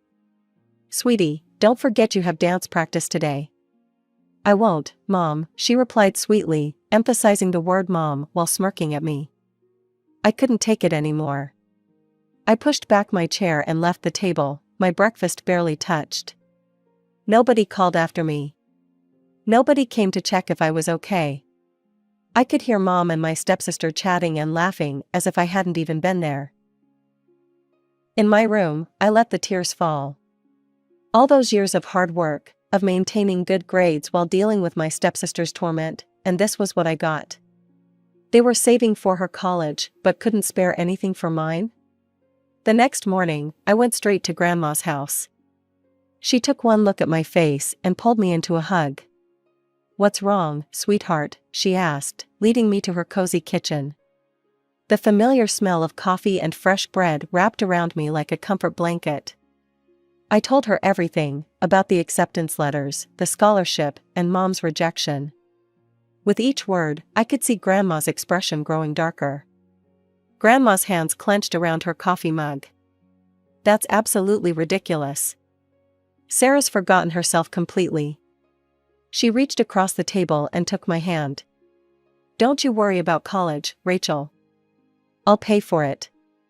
"Grandma, no, I can't ask you to." "You're not asking, I'm offering," she said firmly. "I've been saving money my whole life, and what better use for it than my granddaughter's education? You're going to that college, and you're going to make your father proud." When I got home that evening, Mom was waiting in the living room. I knew something was wrong the moment I saw her face. Her lips were pressed into a thin line, and her eyes were blazing with anger. "So, you went running to your grandmother to complain about me," she spat out, before I could even close the front door. "She called me today, yelling about how I'm neglecting you and refusing to pay for your college. How dare you make me look bad in front of my own mother?" "I didn't make you look bad," I said, trying to keep my voice steady. You did that all by yourself when you chose your stepdaughter over me. Ungrateful, she shouted, her face reddening. After everything I've done for you. And now you're trying to cause problems between me and my mother? I couldn't believe what I was hearing. I just told her the truth about what happened at breakfast. The truth? Mom laughed bitterly. The truth is that you're a spoiled, entitled brat who can't accept that she's not the center of attention anymore. Go to your room. I don't want to see your face until morning. I ran upstairs and slammed my door, my hands trembling as I turned the lock. Through the walls, I could hear my stepsister's muffled giggling from her room. She'd probably heard everything and was loving every second of it. That night, I didn't sleep. Instead, I packed my bags, clothes, important documents, the few photographs I had of Dad, and the medals we'd won together. By dawn, I had everything I needed. I waited until I heard Mom leave for her morning yoga class before slipping out of the house. The morning air felt fresh and clean, like a new beginning. I didn't look back as I walked to Grandma's house. She opened the door before I could even knock, as if she'd been expecting me. That evening, after settling into Grandma's spare room, I sent Mom a message. I'm staying at Grandma's until college starts. Don't worry about me. The message showed as read almost immediately, but no reply came. Not that day, not the next, not ever. The silence spoke volumes about where I stood in her life now. The weeks before college passed quickly at Grandma's house. I found a job at the Sweet Bean Cafe down the street, working as many shifts as they'd give me. Every dollar I earned went straight into my savings account. Finally, the day came to leave for college. The train station was quiet that early in the morning. Call me when you get there, Grandma said, hugging me tight. And remember, you can always come home, my home is your home now. I scanned the station one last time, part of me still hoping to see Mom appear at the last minute. But the only family I had there was Grandma, waving until the train pulled out of sight. College turned out to be everything I'd hoped for and more. For the first time in years, I could breathe freely, without walking on eggshells or watching my back. I made real friends, people who liked me for who I was, not who they wanted me to be. I got a job at the campus library, shelving books and helping students find research materials. The quiet atmosphere and steady work helped me feel grounded, and the paycheck meant I didn't have to ask Grandma for money. Still, every month she'd send a few $100s, and no matter how many times I tried to refuse, she insisted. Mom became a ghost in my life, reduced to occasional text messages and obligatory holiday greetings. Once, about halfway through my freshman year, she sent me a message, "How are you?" I stared at those 3 words for a long time before responding with a simple, "Fine, studying hard." That was it, our longest conversation in months. After that, we settled into a routine of sorts. "Merry Christmas" and "Happy Birthday" became our only exchanges, each message feeling more hollow than the last. Sometimes I'd see photos on social media of Mom and my stepsister at shopping malls or fancy restaurants, both of them smiling like they had everything they wanted in the world. Maybe they did. As graduation approached, and I sent out 2 graduation invitations, one to Grandma and one to Mom. The second one felt like throwing a message in a bottle into the ocean. I knew it would probably never get a response, but something made me send it anyway. When Grandma called, I could tell something was wrong by the way her voice wavered. "Rachel, sweetheart," she said, "I'm not feeling well enough to travel. The doctor says I need to rest." My heart sank. After 4 years of hard work, the one person I wanted there wouldn't be able to come. I tried to hide my disappointment, but Grandma knew. "I'm so sorry, darling. I wanted so much to be there." That night, I couldn't sleep, tossing and turning as I tried to figure out a solution. Then it hit me, if Grandma couldn't come to graduation, maybe graduation could come to her. The next morning, I cornered my classmate Tyler, who was always tinkering with tech gadgets. "Hey, you still have that mini camera that can do live streaming?" I explained my plan, and his face lit up. "That's brilliant. We can attach it to your graduation robe, and your grandmother can watch everything in real time on her phone. When I called Grandma to tell her my plan, I could hear the smile in her voice. You mean I'll be able to see everything? Just like I'm there? Everything, I promised. You'll hear the speeches, see me walk across the stage, everything. She started crying, happy tears this time. You're so clever, just like your father. He would be so proud of you, Rachel. Later that day, I gathered my friends to warn them about the live stream. Just watch your language, okay? My grandmother's going to be listening. They laughed kindly. Don't worry, my roommate Sarah assured me. We'll be on our best behavior. Promise. Standing in front of the mirror that night, I practiced my walk across the stage, imagining Grandma watching from her bed, probably with tissues ready. It wasn't the graduation ceremony I'd imagined when I first started college, but somehow it felt perfect. The graduation ceremony was everything I'd imagined. The sun was shining, the campus looked beautiful, and I could practically feel Grandma's presence through the tiny camera pinned to my robe. Everything was perfect, until I spotted her. Mom was sitting in the middle section, wearing a navy blue dress I'd never seen before. For a moment, I thought I was seeing things. But no, it was definitely her. My hand started shaking as I adjusted my cap, thankful that Grandma couldn't see my face through the camera. I managed to keep my composure through the ceremony, even as I walked across the stage to receive my diploma. The whole time, I could feel Mom's eyes on me. What was she doing here? She hadn't responded to the invitation, hadn't spoken to me in months except for the usual holiday messages.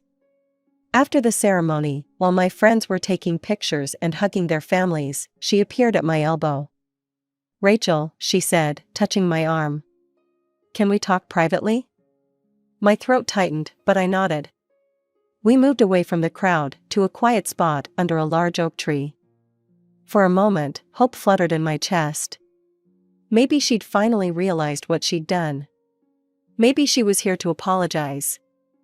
I'm proud of you, she said, and for one brief, shining moment, I felt like a little girl again, desperate for her approval. Then she continued, and now that you're graduated and will be working, we need to talk about your sister's college fund. The world seemed to tilt sideways. What? Anna just graduated high school, Mom said, as if we were discussing the weather. Her grades weren't as good as yours, so she won't get any scholarships. She'll need to pay full tuition. I stared at her, unable to process what I was hearing.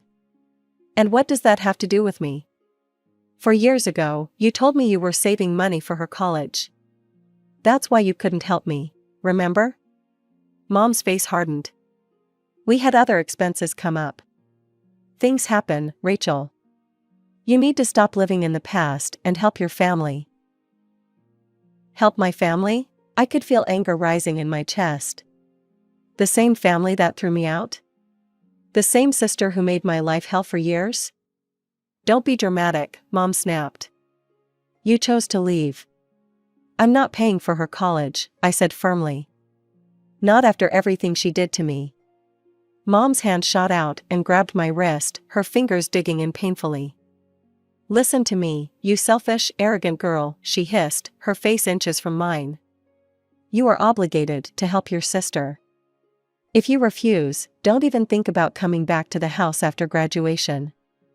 In fact, I'll disown you completely. Is that what you want? That house belongs to Grandma, I reminded her, trying to keep my voice steady, despite the rage building inside me. Mom's laugh was cold and cruel, a sound I'd never heard from her before. Oh, sweetie, she said, her voice dripping with condescension. Mom's not doing well. She's been sick for a while now. The gleam in her eyes made my stomach turn. Honestly, she's lingered longer than anyone expected. But when she does pass, and it won't be long now, everything goes to me. I'm her only daughter, after all.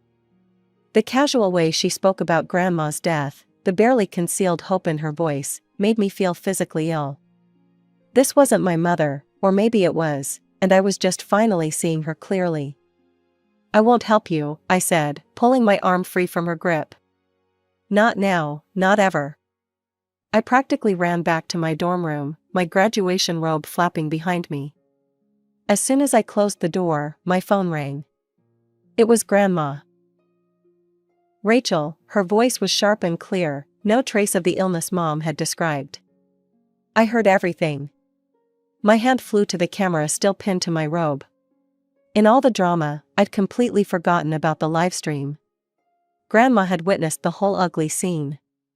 "I'm sorry you had to hear that," I stammered, sinking onto my bed. "I didn't mean for you to." "Listen to me," Grandma cut me off. "I need you to pack your things and come home right away." "Can you do that?" The drive to Grandma's house took several hours. The whole time, my mind kept replaying Mom's words, the way she'd talked about Grandma dying. How could she be so cold about her own mother? When I arrived, Grandma was sitting in her favorite armchair, looking frail and sickly. She gave me a tight hug, then sat me down at the kitchen table. "I had a very interesting conversation with your mother this morning," she said, pouring us both cups of tea. "After I heard what she said at your graduation, I called and told her to move out of my house." I nearly choked on my tea. "You what?" Grandma's eyes twinkled with a mixture of mischief and steel. She seemed quite shocked. Apparently, she's been operating under the delusion that my house is somehow her house. The next morning, Grandma and I drove to Grandma's house where my mother had been living. They were all there when we arrived: Mom, Richard, and Anna, who had grown taller but still wore the same smug expression I remembered. Mom barely glanced at me when we entered, not even bothering with a greeting. "Mother," she said, addressing Grandma while pointedly ignoring me. "This is all a misunderstanding. Rachel's been lying to you. I never said I would kick her out or anything like that." Grandma sat down in the living room armchair, her old favorite spot, and fixed Mom with a steady gaze. "I heard everything myself, Sarah."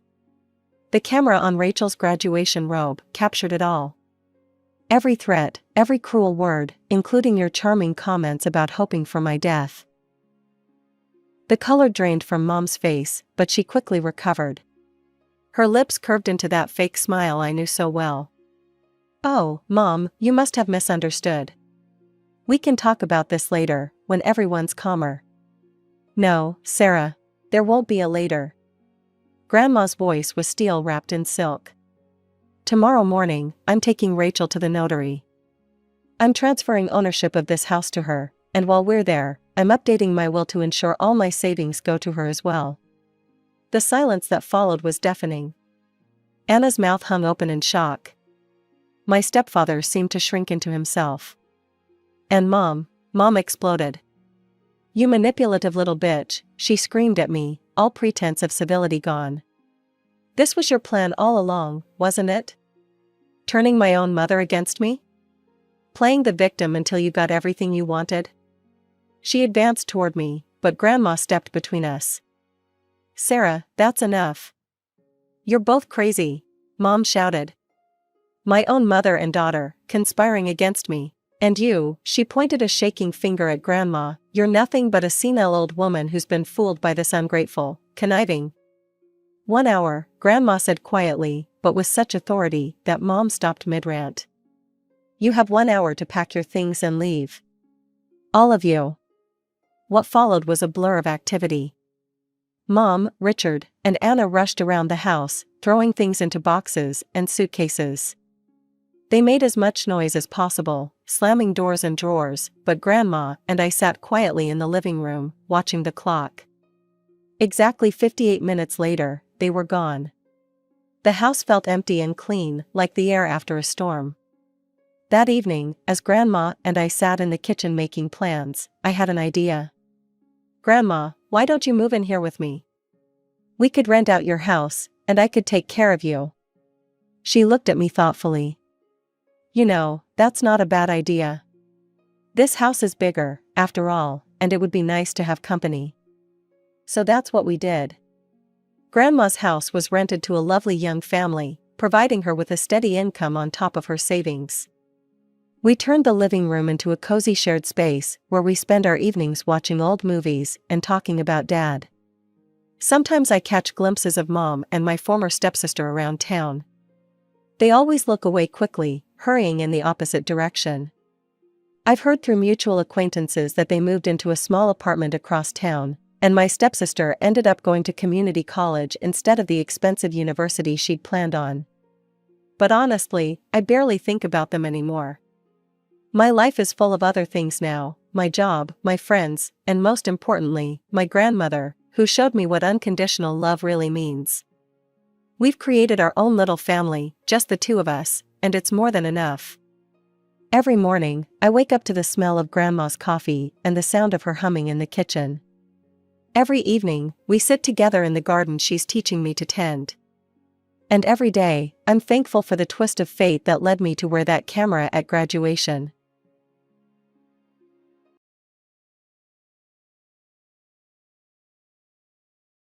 It was a warm evening in July when I drove up to my parents' house for summer break. After 3 years of college, these visits had fallen into a predictable pattern: Mom's overenthusiastic hugs, Dad's awkward pats on the back, and endless questions about my studies that never quite masked their disinterest. "Maya, honey," Mom called from the porch.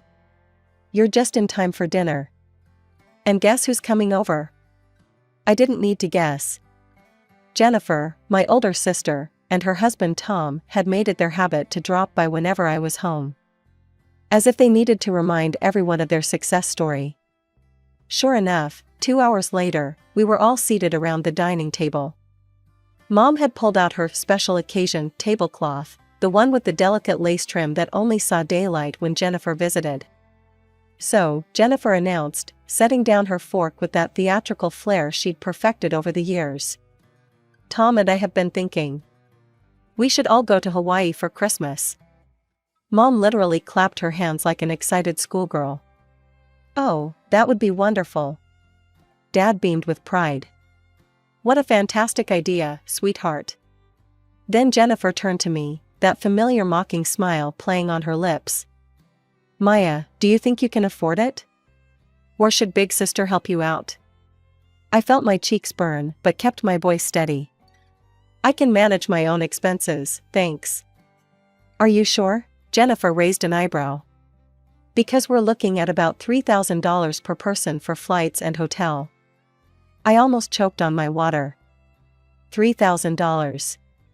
That was more than all my savings combined, and I was only making minimum wage at my part-time jobs.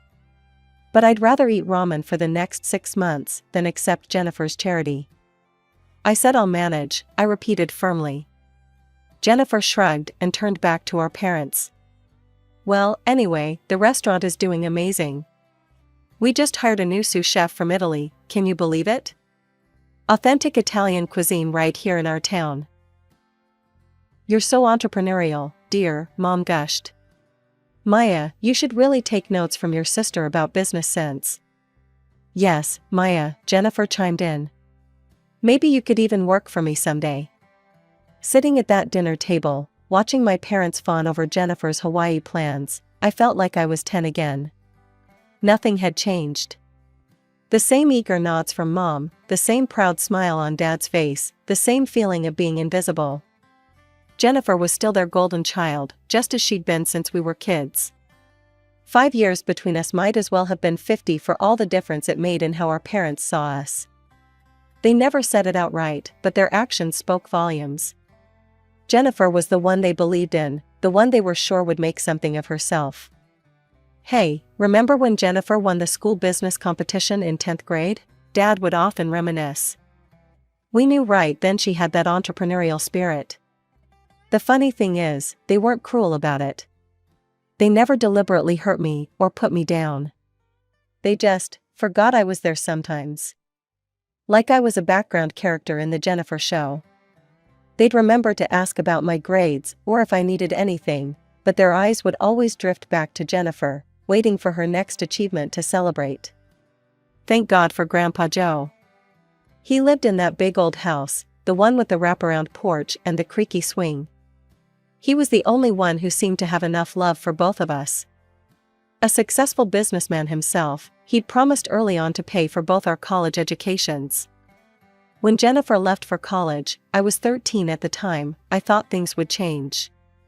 Finally, I'd get my chance to be the daughter in the spotlight. Boy, was I wrong. Jennifer just called. Mom would burst into my room, practically vibrating with excitement. She's joined the debate team. We should drive up this weekend to see Jennifer, Dad would suggest at breakfast. We can take her some money for expenses. They'd spend hours on Skype with her, the laptop perched on the kitchen counter while they cooked dinner, Jennifer's voice filling our house even in her absence. Meanwhile, I'd slip out the back door and head to Grandpa's house. Those afternoons at Grandpa's became my sanctuary. We had our own little routine that felt more like home than my actual home ever did. We'd settle into his worn leather couch, a tub of mint chocolate chip ice cream between us, and watch old movies on his ancient TV. You know what's great about Casablanca, Maya, he'd say, pausing the movie. It's not about the obvious hero. It's about the quiet one who does the right thing when nobody's watching. Other days, we'd order a pepperoni pizza and he'd tell me stories about his own childhood while we played chess.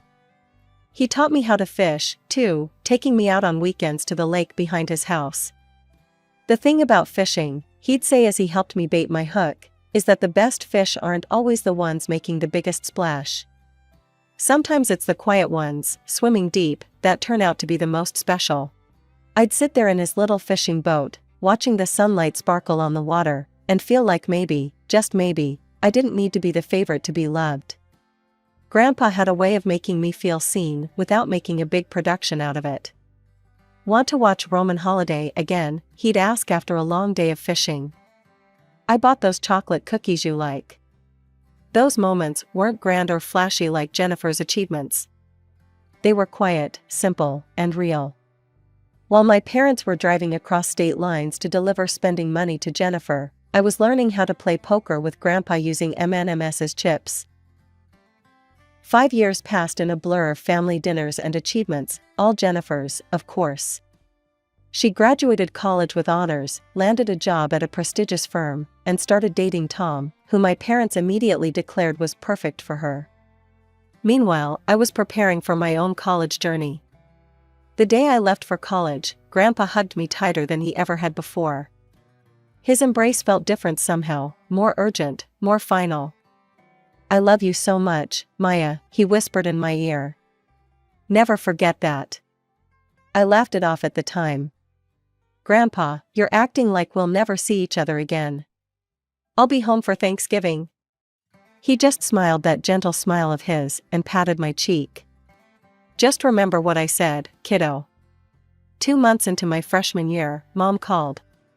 Her voice was breaking as she told me Grandpa had died in his sleep. The world stopped spinning for a moment. I sat there on my dorm room bed, phone pressed to my ear, unable to process the words. The funeral was on a crisp autumn day. After the service, we all gathered in Grandpa's attorney's office for the reading of the will. Jennifer sat primly in her designer black dress, while I fidgeted in the scratchy department store one I'd bought last minute. To my daughter Sarah, the attorney read, I leave the sum of $50,000. Mom nodded, squeezing Dad's hand. To my granddaughter Jennifer, I leave the sum of $300,000. Jennifer's face lit up. She immediately turned to Tom, who'd been hovering by her side throughout the funeral. Baby, we can have that dream wedding now. And still have enough to start our restaurant. And to my granddaughter Maya, the attorney continued, I leave my house on Maple Street, including all its contents and the surrounding property. The room went quiet for a moment before Jennifer burst out laughing. Oh my God, Maya got the old house? That's hilarious. She wiped tears of mirth from her eyes. Don't worry, sis, maybe you can sell it and buy yourself something nice. Though I doubt anyone would want that creaky old place. Jennifer, Mom scolded half-heartedly, but she was already smiling at her elder daughter's plans. We'll have the wedding in spring, Jennifer announced, completely taking over the somber moment. Tom and I already have the perfect business plan for an authentic Italian restaurant. This is exactly the capital we needed. True to her word, Jennifer threw herself into wedding planning. It was a spectacular affair, white doves, ice sculptures, a 5-tier cake, and what felt like half the town in attendance. I stood next to her in a bridesmaid dress she'd chosen, watching her marry Tom in what Mom called the social event of the season. Before the honeymoon tan had even faded, Jennifer and Tom opened their restaurant.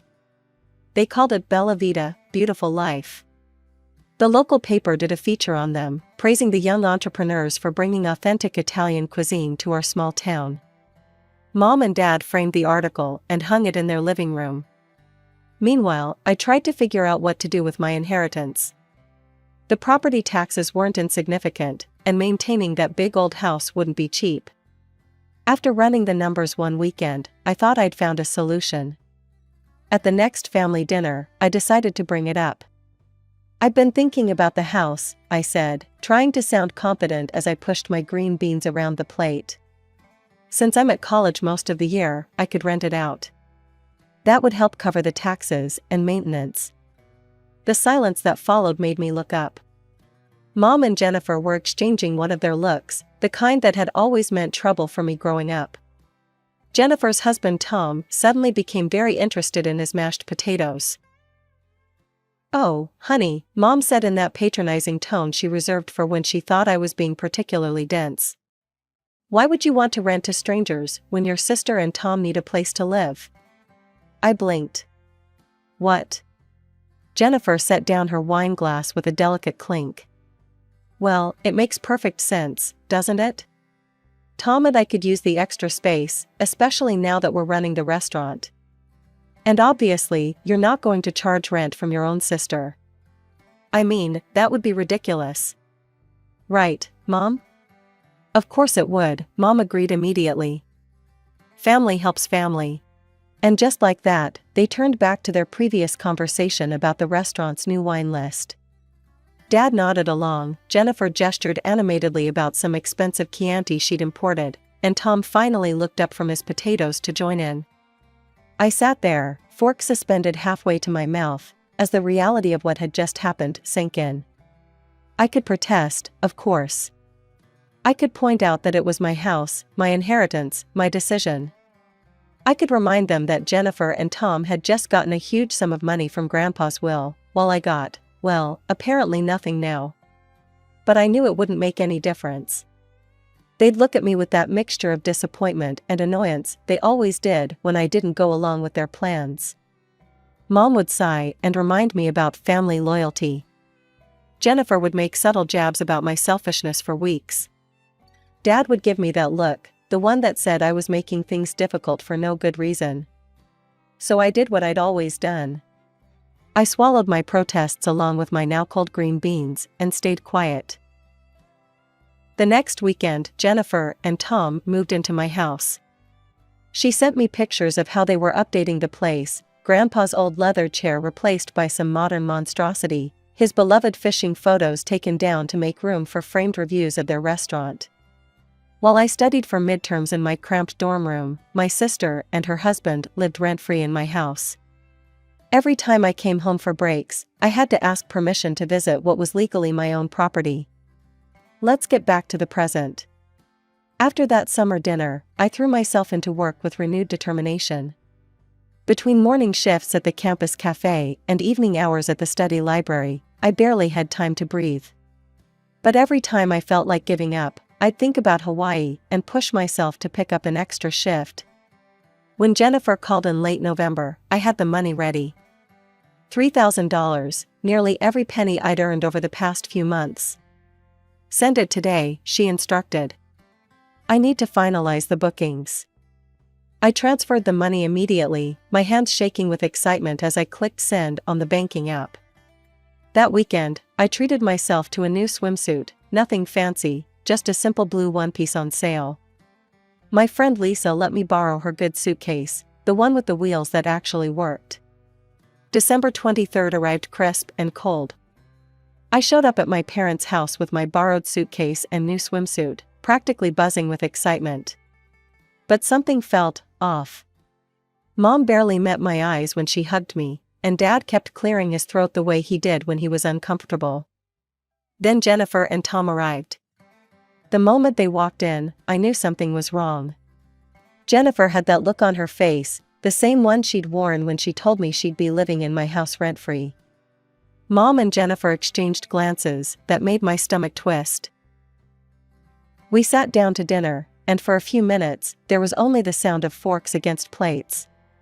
Then Jennifer set down her wine glass and cleared her throat. "We need to discuss something," she announced. "The restaurant, well, we've hit a rough patch. The numbers aren't what we projected." Mom reached over and squeezed her hand supportively. I noticed she already knew what was coming. "We've had to make some tough decisions," Jennifer continued, her voice dripping with fake regret. "We've had to cut some expenses, including our contribution to the Hawaii trip budget." My fork froze halfway to my mouth. "So," she went on, gesturing between herself, Tom, and our parents, "we've all discussed it, and we think the best solution is for Maya to sit this one out." The room started spinning. "But I already paid my share," I managed to say. "Yes, well," Jennifer smiled, that condescending smile I knew so well, "that money will help cover the rest of our expenses. We couldn't possibly cancel on everyone, and Tom and I never even had a proper honeymoon because we went straight into the restaurant business." I looked at Mom and Dad, waiting for them to say something, to object to this insanity.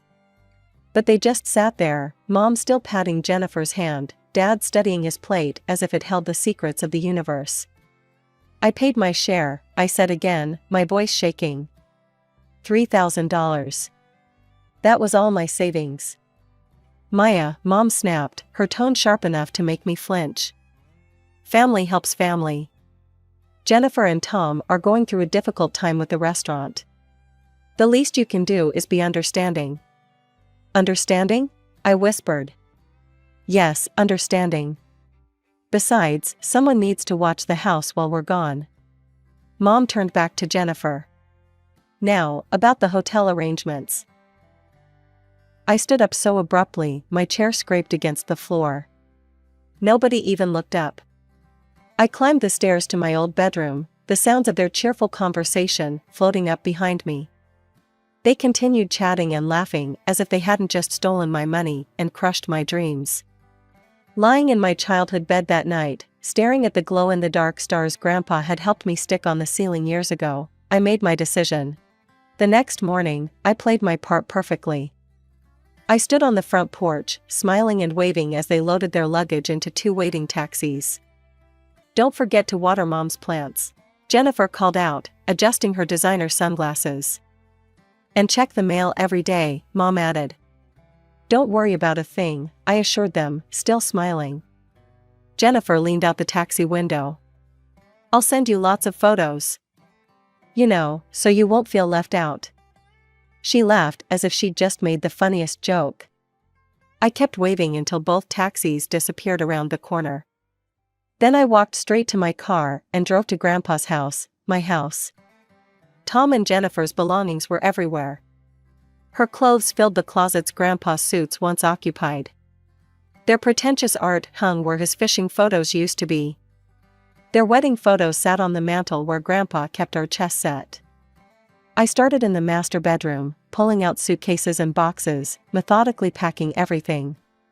Designer clothes, expensive shoes, Tom's custom-made suits, all of it went into boxes and bags.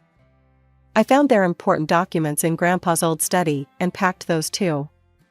The moving company charged me triple their usual rate for Christmas Eve service. My next stop was a 24-hour locksmith. He also charged a holiday premium, but I didn't care. I watched with satisfaction as he changed every lock in my house. I drove back to campus, arriving just as my friends were starting their orphan Christmas celebration, our nickname for the holiday party we threw for students who couldn't or didn't want to go home. "Maya," Lisa exclaimed when I walked in. "I thought you'd be in Hawaii by now." "Change of plans," I said, accepting the cup of hot chocolate she offered. "But you know what? I think I'm exactly where I need to be." For a week, my phone buzzed constantly with Jennifer's updates from Hawaii. Each notification felt like a deliberate jab to the ribs. "Living our best life," read the caption under a photo of Jennifer and Tom sipping cocktails on the beach. Making memories with the people who matter most accompanied a sunset dinner picture. My Instagram feed became a showcase of their perfect Hawaiian vacation. Jennifer lounging by infinity pools, mom and dad smiling at luau's, Tom trying to surf. Every photo was carefully filtered and captioned with nauseating platitudes about family time and much-needed breaks from running a business. The worst was her post about knowing when to step back from work and enjoy life. That one came with a photo of all of them holding champagne glasses at a New Year's Eve party, paid for with my savings. Then, early on New Year's Day, my phone exploded. Maya, why are all of Jennifer's things in our living room? Mom. Call me immediately, Dad. What the hell did you do with our stuff, Jennifer? The locks aren't working, did you change them, Tom? I watched the messages roll in, my phone buzzing like an angry hornet. This is completely unacceptable. Call us now, Mom. If you don't bring the new keys right now, you'll regret this, Jennifer. Maya Elizabeth Parker, answer your phone this instant, Dad. The messages kept coming, growing increasingly angry. Words like ungrateful, selfish, and spiteful filled my screen. Jennifer's texts became particularly colorful, peppered with accusations about betraying family and ruining their lives. How dare you throw your own sister out on the street? After everything we've done for you, Mom? You're just jealous because we got to go to Hawaii and you didn't, Jennifer. This is the most selfish thing you've ever done, Dad. My phone showed 47 missed calls and over 100 messages by mid-morning.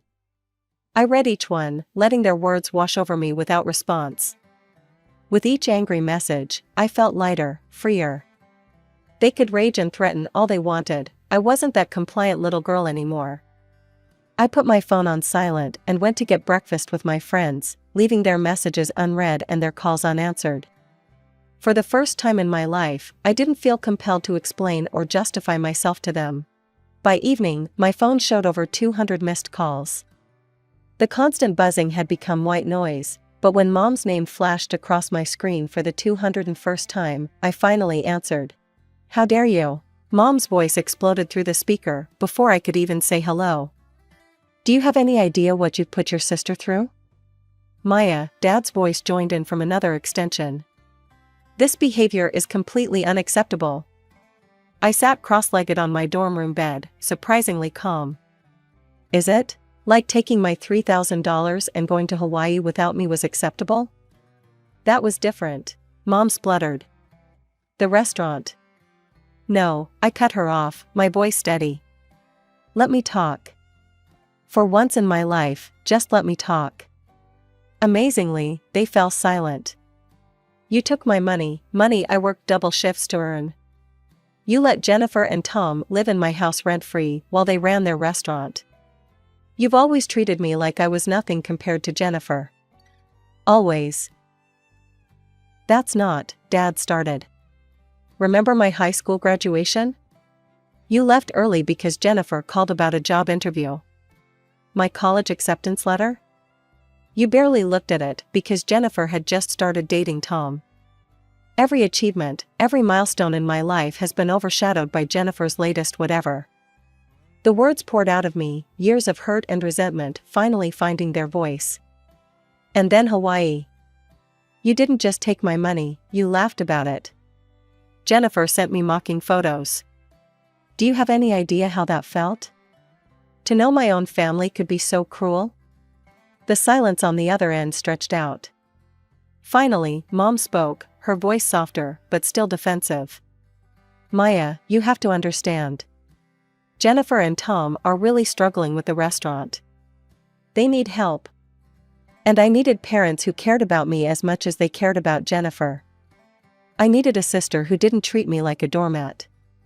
I needed a family who saw me as more than just Jennifer's backup plan. But where will they live? Mom's voice cracked.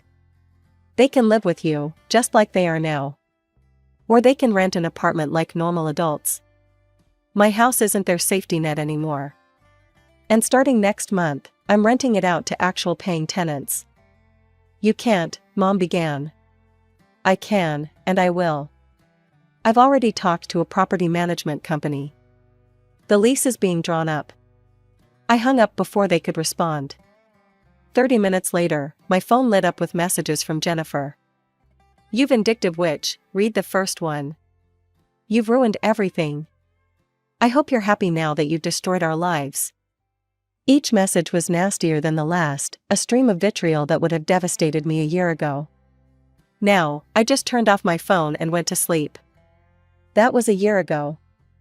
I'm in my senior year now, and I haven't spoken to any of them since. Through the family grapevine, I hear things. The restaurant finally went under completely. Jennifer and Tom are still living with our parents, supposedly regrouping before their next venture. Meanwhile, the property management company I hired found excellent tenants for Grandpa's house. The rent they pay covers taxes, with enough left over to build a decent savings account. I'm careful with the money. I think Grandpa would be proud of that. Sometimes, usually late at night when I can't sleep, I wonder if we'll ever reconcile. If Mom will ever understand why I did what I did. If Jennifer will ever see me as an equal rather than a convenience. If Dad will ever stand up for me the way he always stood up for her. But then I remember that day in Hawaii when they were all drinking champagne with my money, and I realized something. I don't need their understanding anymore. I don't need their approval or their love or their acceptance. What I need, what I finally have, is my self-respect.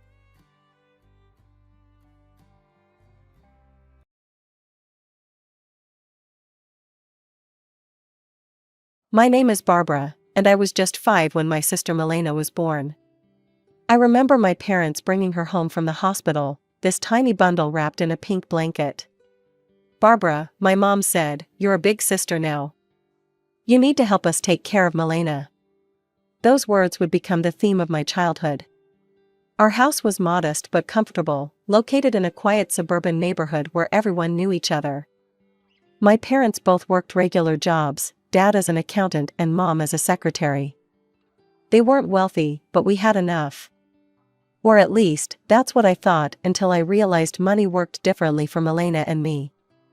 As the years passed, the differences in how my parents treated us became more apparent. When I was 10 and Milena was 5, I got in trouble for breaking a plate while doing the dishes. My punishment? No TV for a week and extra chores. The very next day, Milena knocked over Mom's favorite vase while running through the house. "She's just a little girl," Mom said, sweeping up the pieces. "She doesn't know any better." This pattern continued throughout our childhood. I had to earn my allowance by doing chores, while Milena got pocket money just for existing. If I wanted new clothes, I had to wait for special occasions, but Milena got new dresses whenever she pointed at them in store windows. My daily routine became an endless cycle of responsibility. Wake up early to help Milena get ready for school. Walk her to her elementary school before heading to my middle school. Rush back after my classes to pick her up. Help her with homework. Make sure she had her snack. Keep her entertained. It was a Wednesday in May when everything changed. The day started like any other. I got up early, made sure Milena had her lunch packed, and headed to school. I had a math test that day, but my mind kept drifting to the summer camp brochure tucked in my backpack. I'd been saving my allowance and doing extra chores all year to earn my spot at the prestigious art camp. My paintings had even earned me a partial scholarship. Just 6 more weeks, and I'd be there. "Don't forget to pick up your sister at 3:15, Mom texted me during lunch. As if I could forget, I'd been doing it for years. The math test ran late, but I still sprinted to Milena's school, arriving at 3:25. The schoolyard was empty. My heart started racing as I checked every classroom, the playground, and even the bathrooms. No Milena. "Have you seen my sister?" I asked the janitor, who was mopping the hallway. "The one in the blue backpack?" "She left with some friends right after the bell." My hands shook as I dialed Milena's number. Straight to voicemail. I tried again, and again. Nothing. Maybe she went to Katie's house, I thought, remembering her best friend. I ran the 6 blocks to Katie's, my backpack thumping against my spine. Katie's mom answered the door. Sorry, honey, haven't seen her today. For the next 5 hours, I searched everywhere. The mall where she liked to window shop. The ice cream parlor where she always begged me to take her. The park where she hung out with her friends. My phone battery was dying, and my feet were blistered, but I couldn't stop. If anything happened to her. At 8:45 p.m., I dragged myself home, preparing to face my parents' worry and anger. But when I opened the door, I found Milena sitting at the kitchen table, calmly eating pizza with Mom and Dad. "Where have you been?" Mom demanded, her face red with anger. "We'd been worried sick." "Me?" I stared at them in disbelief. "I'd been looking for her everywhere." "She wasn't at school, and her phone was off." "That's not true," Milena interrupted, tears welling up in her eyes. "I waited for hours after school, but Barbara never came. My phone died, and I didn't know what to do. I went to my friend's house to call you, but no one answered. Then I got lost trying to find my way home." I started, but Dad cut me off. "We don't want to hear your excuses, Barbara. Your sister could have been hurt. She ended up on the other side of town because of your irresponsibility." "But I was there. The janitor saw her leave with friends right after school." "Enough," Mom slammed her hand on the table. "Go to your room, and give me your phone. And you can forget about summer camp." "What? No. I've been saving all year. I got a scholarship. Should have thought about that before abandoning your sister. Maybe this will teach you about responsibility." I looked at Milena. She was hiding a smirk behind her pizza slice, and in that moment, something inside me broke. All these years of reading her bedtime stories, buying her treats with my allowance, helping her with homework, none of it mattered. She wasn't my sister. She was just someone who happened to live in the same house. That night, I packed away all the games we used to play together. I took down the drawings she'd made for me. I threw out the half-eaten bag of her favorite candy I kept in my desk. From now on, Milena was just another person who lived in our house. Nothing more. Through middle school and high school, I threw myself into my studies. I knew my parents had a college fund. They'd mentioned it at every family gathering, proudly telling relatives how they'd been saving since we were born to give both their daughters a good education. I'd overheard the amount once when Mom was talking on the phone, enough to cover 4 years at a state university for each of us. During my junior year, I stayed up countless nights working on scholarship applications. My SAT scores were nearly perfect, my grades were all A's, and I had glowing recommendations from my teachers. When the acceptance letters started coming in, I could hardly believe it. I'd received a full scholarship to my top choice university. One evening, I decided to tell my parents the news. "Mom, Dad, I got some good news," I said, holding the scholarship letter. "I got a full ride to college. Tuition, room, and board, everything's covered." Mom looked up from her phone. "That's nice, honey." "So, I was thinking," I continued, my heart racing with hope, "since you won't need to spend the college money you saved for me, maybe I could use it for something else? I've been researching, and it would be enough for a down payment on a small apartment, or maybe even to start a small business after graduation." The silence that followed was deafening. Dad muted the TV. "What college money?" Mom asked, her voice sharp. "The money you've been saving? For our education?" Dad cleared his throat.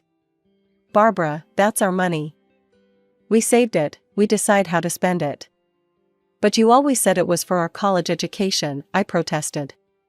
"Since I got a scholarship." "We'll be using that money for Milena's education," Mom interrupted.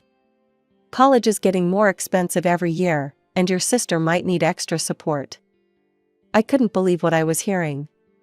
"So because I worked hard and got a scholarship, I don't get anything? How is that fair?" "Life isn't fair," Dad snapped. "And it's not your money to claim. End of discussion." I stormed up to my room, tears of anger burning in my eyes. The next few weeks were unbearable. My parents acted as if nothing had happened, talking about graduation preparations and dorm shopping as if they hadn't just crushed my hopes. When I tried to bring up the subject again, they simply walked away or changed the topic. As I packed my bags for college that summer, I realized something. I was actually lucky. Lucky that I'd worked so hard for that scholarship. Lucky that I hadn't counted on them for my education. Because now I knew the truth, in this family, I could only count on myself. The day I left for college, I loaded my 2 suitcases into an Uber while my family slept upstairs. No tearful goodbyes, no family photos on the front porch, no care package of home-baked cookies. Just the quiet click of the front door closing behind me. My first week on campus, I landed a job at the university coffee shop. The hours were brutal, 5 a.m. openings before classes and weekend shifts while other students were out partying, but it meant I could buy my own textbooks and not worry about running out of toothpaste. The only contact I maintained with my family was perfunctory, short voice messages on birthdays and holidays. Happy birthday, Mom. Hope you have a great day. Merry Christmas, everyone. Stay warm. They rarely responded, and when they did, it was equally brief. Thanks, sweetie. Take care. One night, during a bout of insomnia, I found myself scrolling through Mom's Facebook page. There they were, dozens of photos of family moments I hadn't known about. Milena, now 14, at her dance recitals in sparkly costumes. Her elaborate birthday party with a hired DJ and professional decorations. Family dinners with aunts, uncles, and cousins where she was clearly the center of attention. Photos of her winning a school talent show, posing with her friends at the mall, her first day of 9th grade. No mention that I was about to graduate summa cum laude from a top university. No photos of my empty chair at holiday gatherings. It was as if I'd been digitally erased from the family narrative. After graduation, my friend Jessica suggested we rent an apartment together in Seattle. The tech scene is booming there, she said. We could both get good jobs. The thought of returning to Minnesota hadn't even crossed my mind. I accepted a position at a mid-sized marketing firm, starting in their entry-level program. The pay wasn't great, but it was enough for my half of the rent in our small 2-bedroom apartment. I threw myself into work, staying late to learn new skills, volunteering for challenging projects.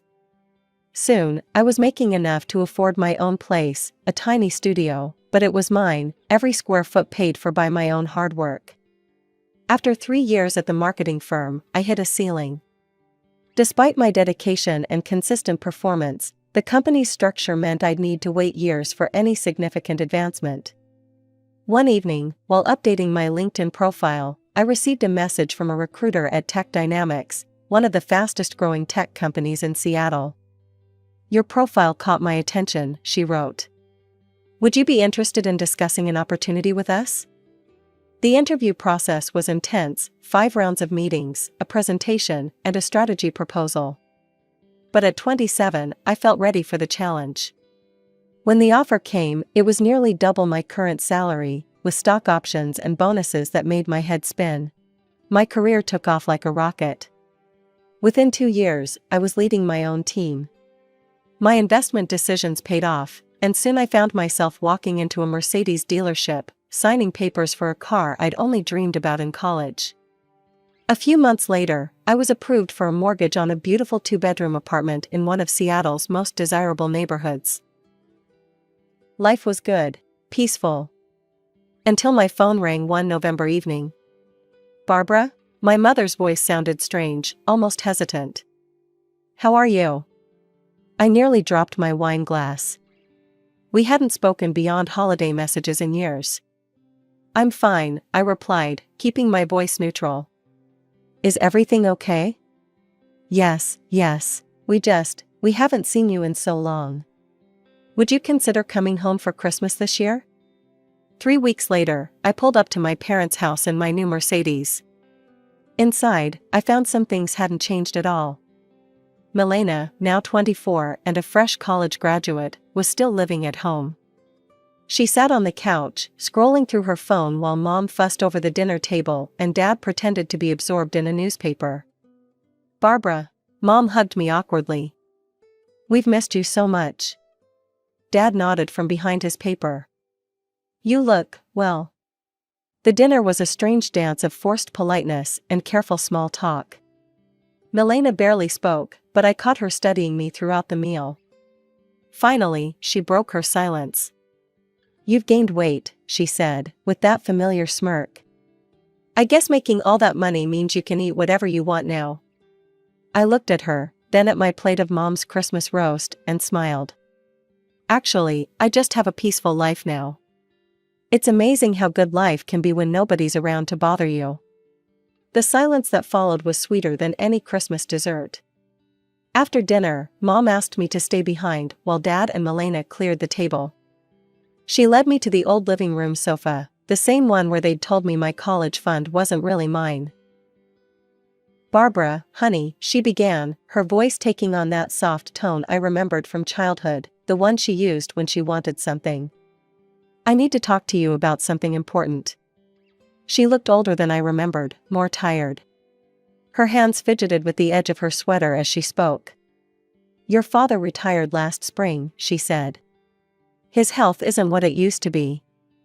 The medication costs are, well, they're more than we expected. And I had to cut back to part-time at work to take care of him." I sat silently, watching her gather her thoughts. "The house needs work too," she continued, gesturing at the water stains on the ceiling. "The roof leaks, the furnace is ancient, and we can barely keep up with the basic repairs. We're struggling, Barbara." Then came the words I'd been waiting for. "We've seen how well you're doing. That beautiful car outside, your success, we're so proud of you. We were wondering if maybe you could help us out a little." I looked around the house where I'd grown up, at the fading wallpaper and worn carpet. Despite everything, I couldn't bear the thought of my parents struggling. "I'll send you $1,500 a month," I heard myself say. Mom's eyes lit up. She threw her arms around me, hugging me for the second time that night. "Oh, Barbara. Thank you, sweetheart. This means so much to us." True to my word, I set up the monthly transfers as soon as I got back to Seattle. Every month, like clockwork, $1,500 went to my parents' account. I told myself it was for Dad's medical bills and house repairs. I didn't ask for receipts or documentation, I was too busy with work to micromanage how they spent it. But occasionally, during my rare free moments, I'd check Milena's Facebook page. There she was at the new fusion restaurant downtown, posting photos of elaborate sushi platters. Another post showed her shopping bags from designer boutiques. She posed in new outfits in every photo, expensive ones, judging by the brands. All while supposedly living at home with our struggling parents. Maybe she got a job, I thought, but her posts were all during working hours. Lunch at trendy cafes on Tuesday afternoons. Shopping sprees on Thursday mornings. Spa days on Mondays. Something didn't add up, but I was too wrapped up in my own career to investigate. My team was expanding, we had major projects launching, and I was up for another promotion. The call came during a crucial meeting with my team. Mom never called during work hours, our only communication had been through the monthly bank transfer notifications for the past year. I excused myself and left the conference room. "Barbara, we need your help," my mother said without preamble, her voice carrying an urgency I hadn't heard since childhood. "We need $50,000. It's an emergency." "Mom, wait," but she had already hung up, leaving me staring at my phone in confusion and fear. My mind immediately went to my father. His health had been declining, that's why I'd been sending money home every month. Was he in the hospital? Did he need emergency surgery? The medical system could be ruthless with its costs. I remembered how weak he'd looked at Christmas. I walked back into the conference room, gathering my things. "I'm sorry, everyone. I have a family emergency. Sarah, can you take over?" Within an hour, I had canceled my meetings for the week and booked the first flight to Minnesota. The entire trip from Seattle, I kept imagining worst-case scenarios, Dad in intensive care, medical procedures they couldn't afford, desperate choices they had to make. I'd seen the headlines about healthcare costs bankrupting families. The rental car's GPS indicated I was still 20 minutes from my parents' house when I noticed something odd. All the lights were on in their house, I could see it from the end of the street. Not the scene I'd expect if there was a medical emergency. Usually, during a crisis, people forgot about things like turning on lights. I barely had time to knock before the door swung open. Mom's face fell when she saw me, as if I was a door-to-door salesman rather than her daughter who'd flown across the country for an emergency. "Barbara? What are you doing here?" Behind her, I could see Dad sitting in his armchair, looking perfectly healthy and reading a magazine. Milena was pacing in the living room, typing frantically on her phone. "You didn't have to come," Mom said, reluctantly letting me in. "We just needed you to send the money." The house smelled of coffee and pastries, definitely not the atmosphere of a family crisis. "What's going on?" I looked around the room, taking in the scattered bridal magazines on the coffee table I hadn't noticed initially. "Dad, are you okay?"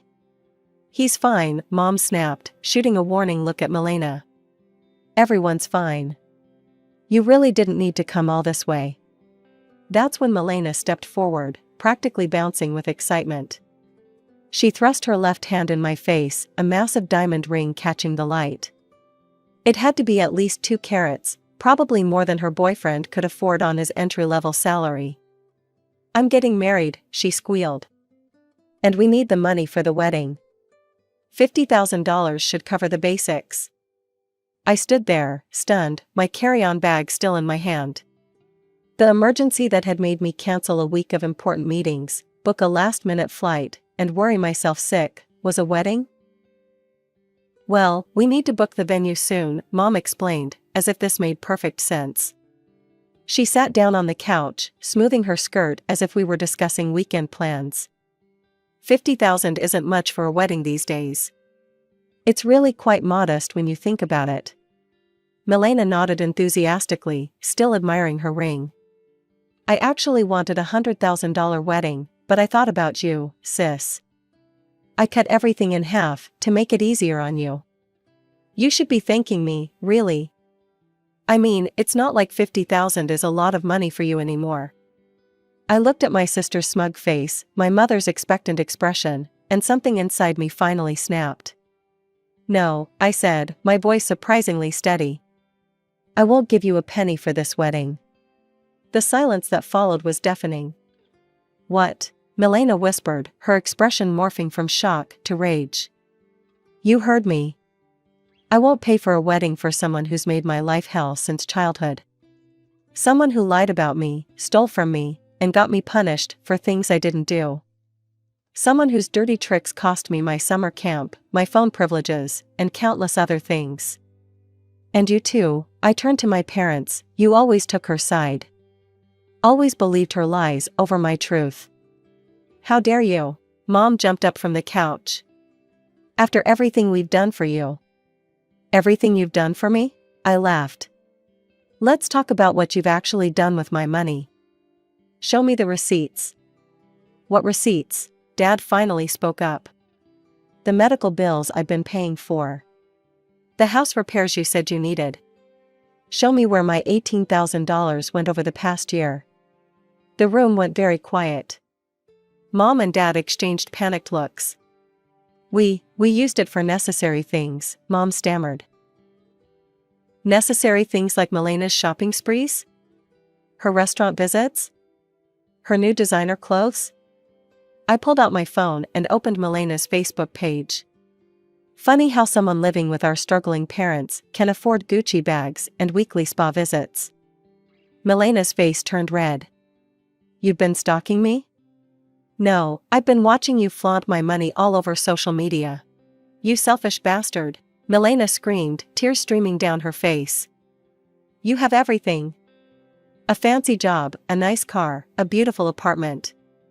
Why can't you share?" "We raised you better than this," Dad joined in. "You've become a greedy, heartless person." "Heartless?" I felt surprisingly calm. "No, what's heartless is manipulating your daughter for money. What's heartless is spending her college fund on your favorite child." What's heartless is lying about medical bills to bankroll your youngest daughter's lifestyle.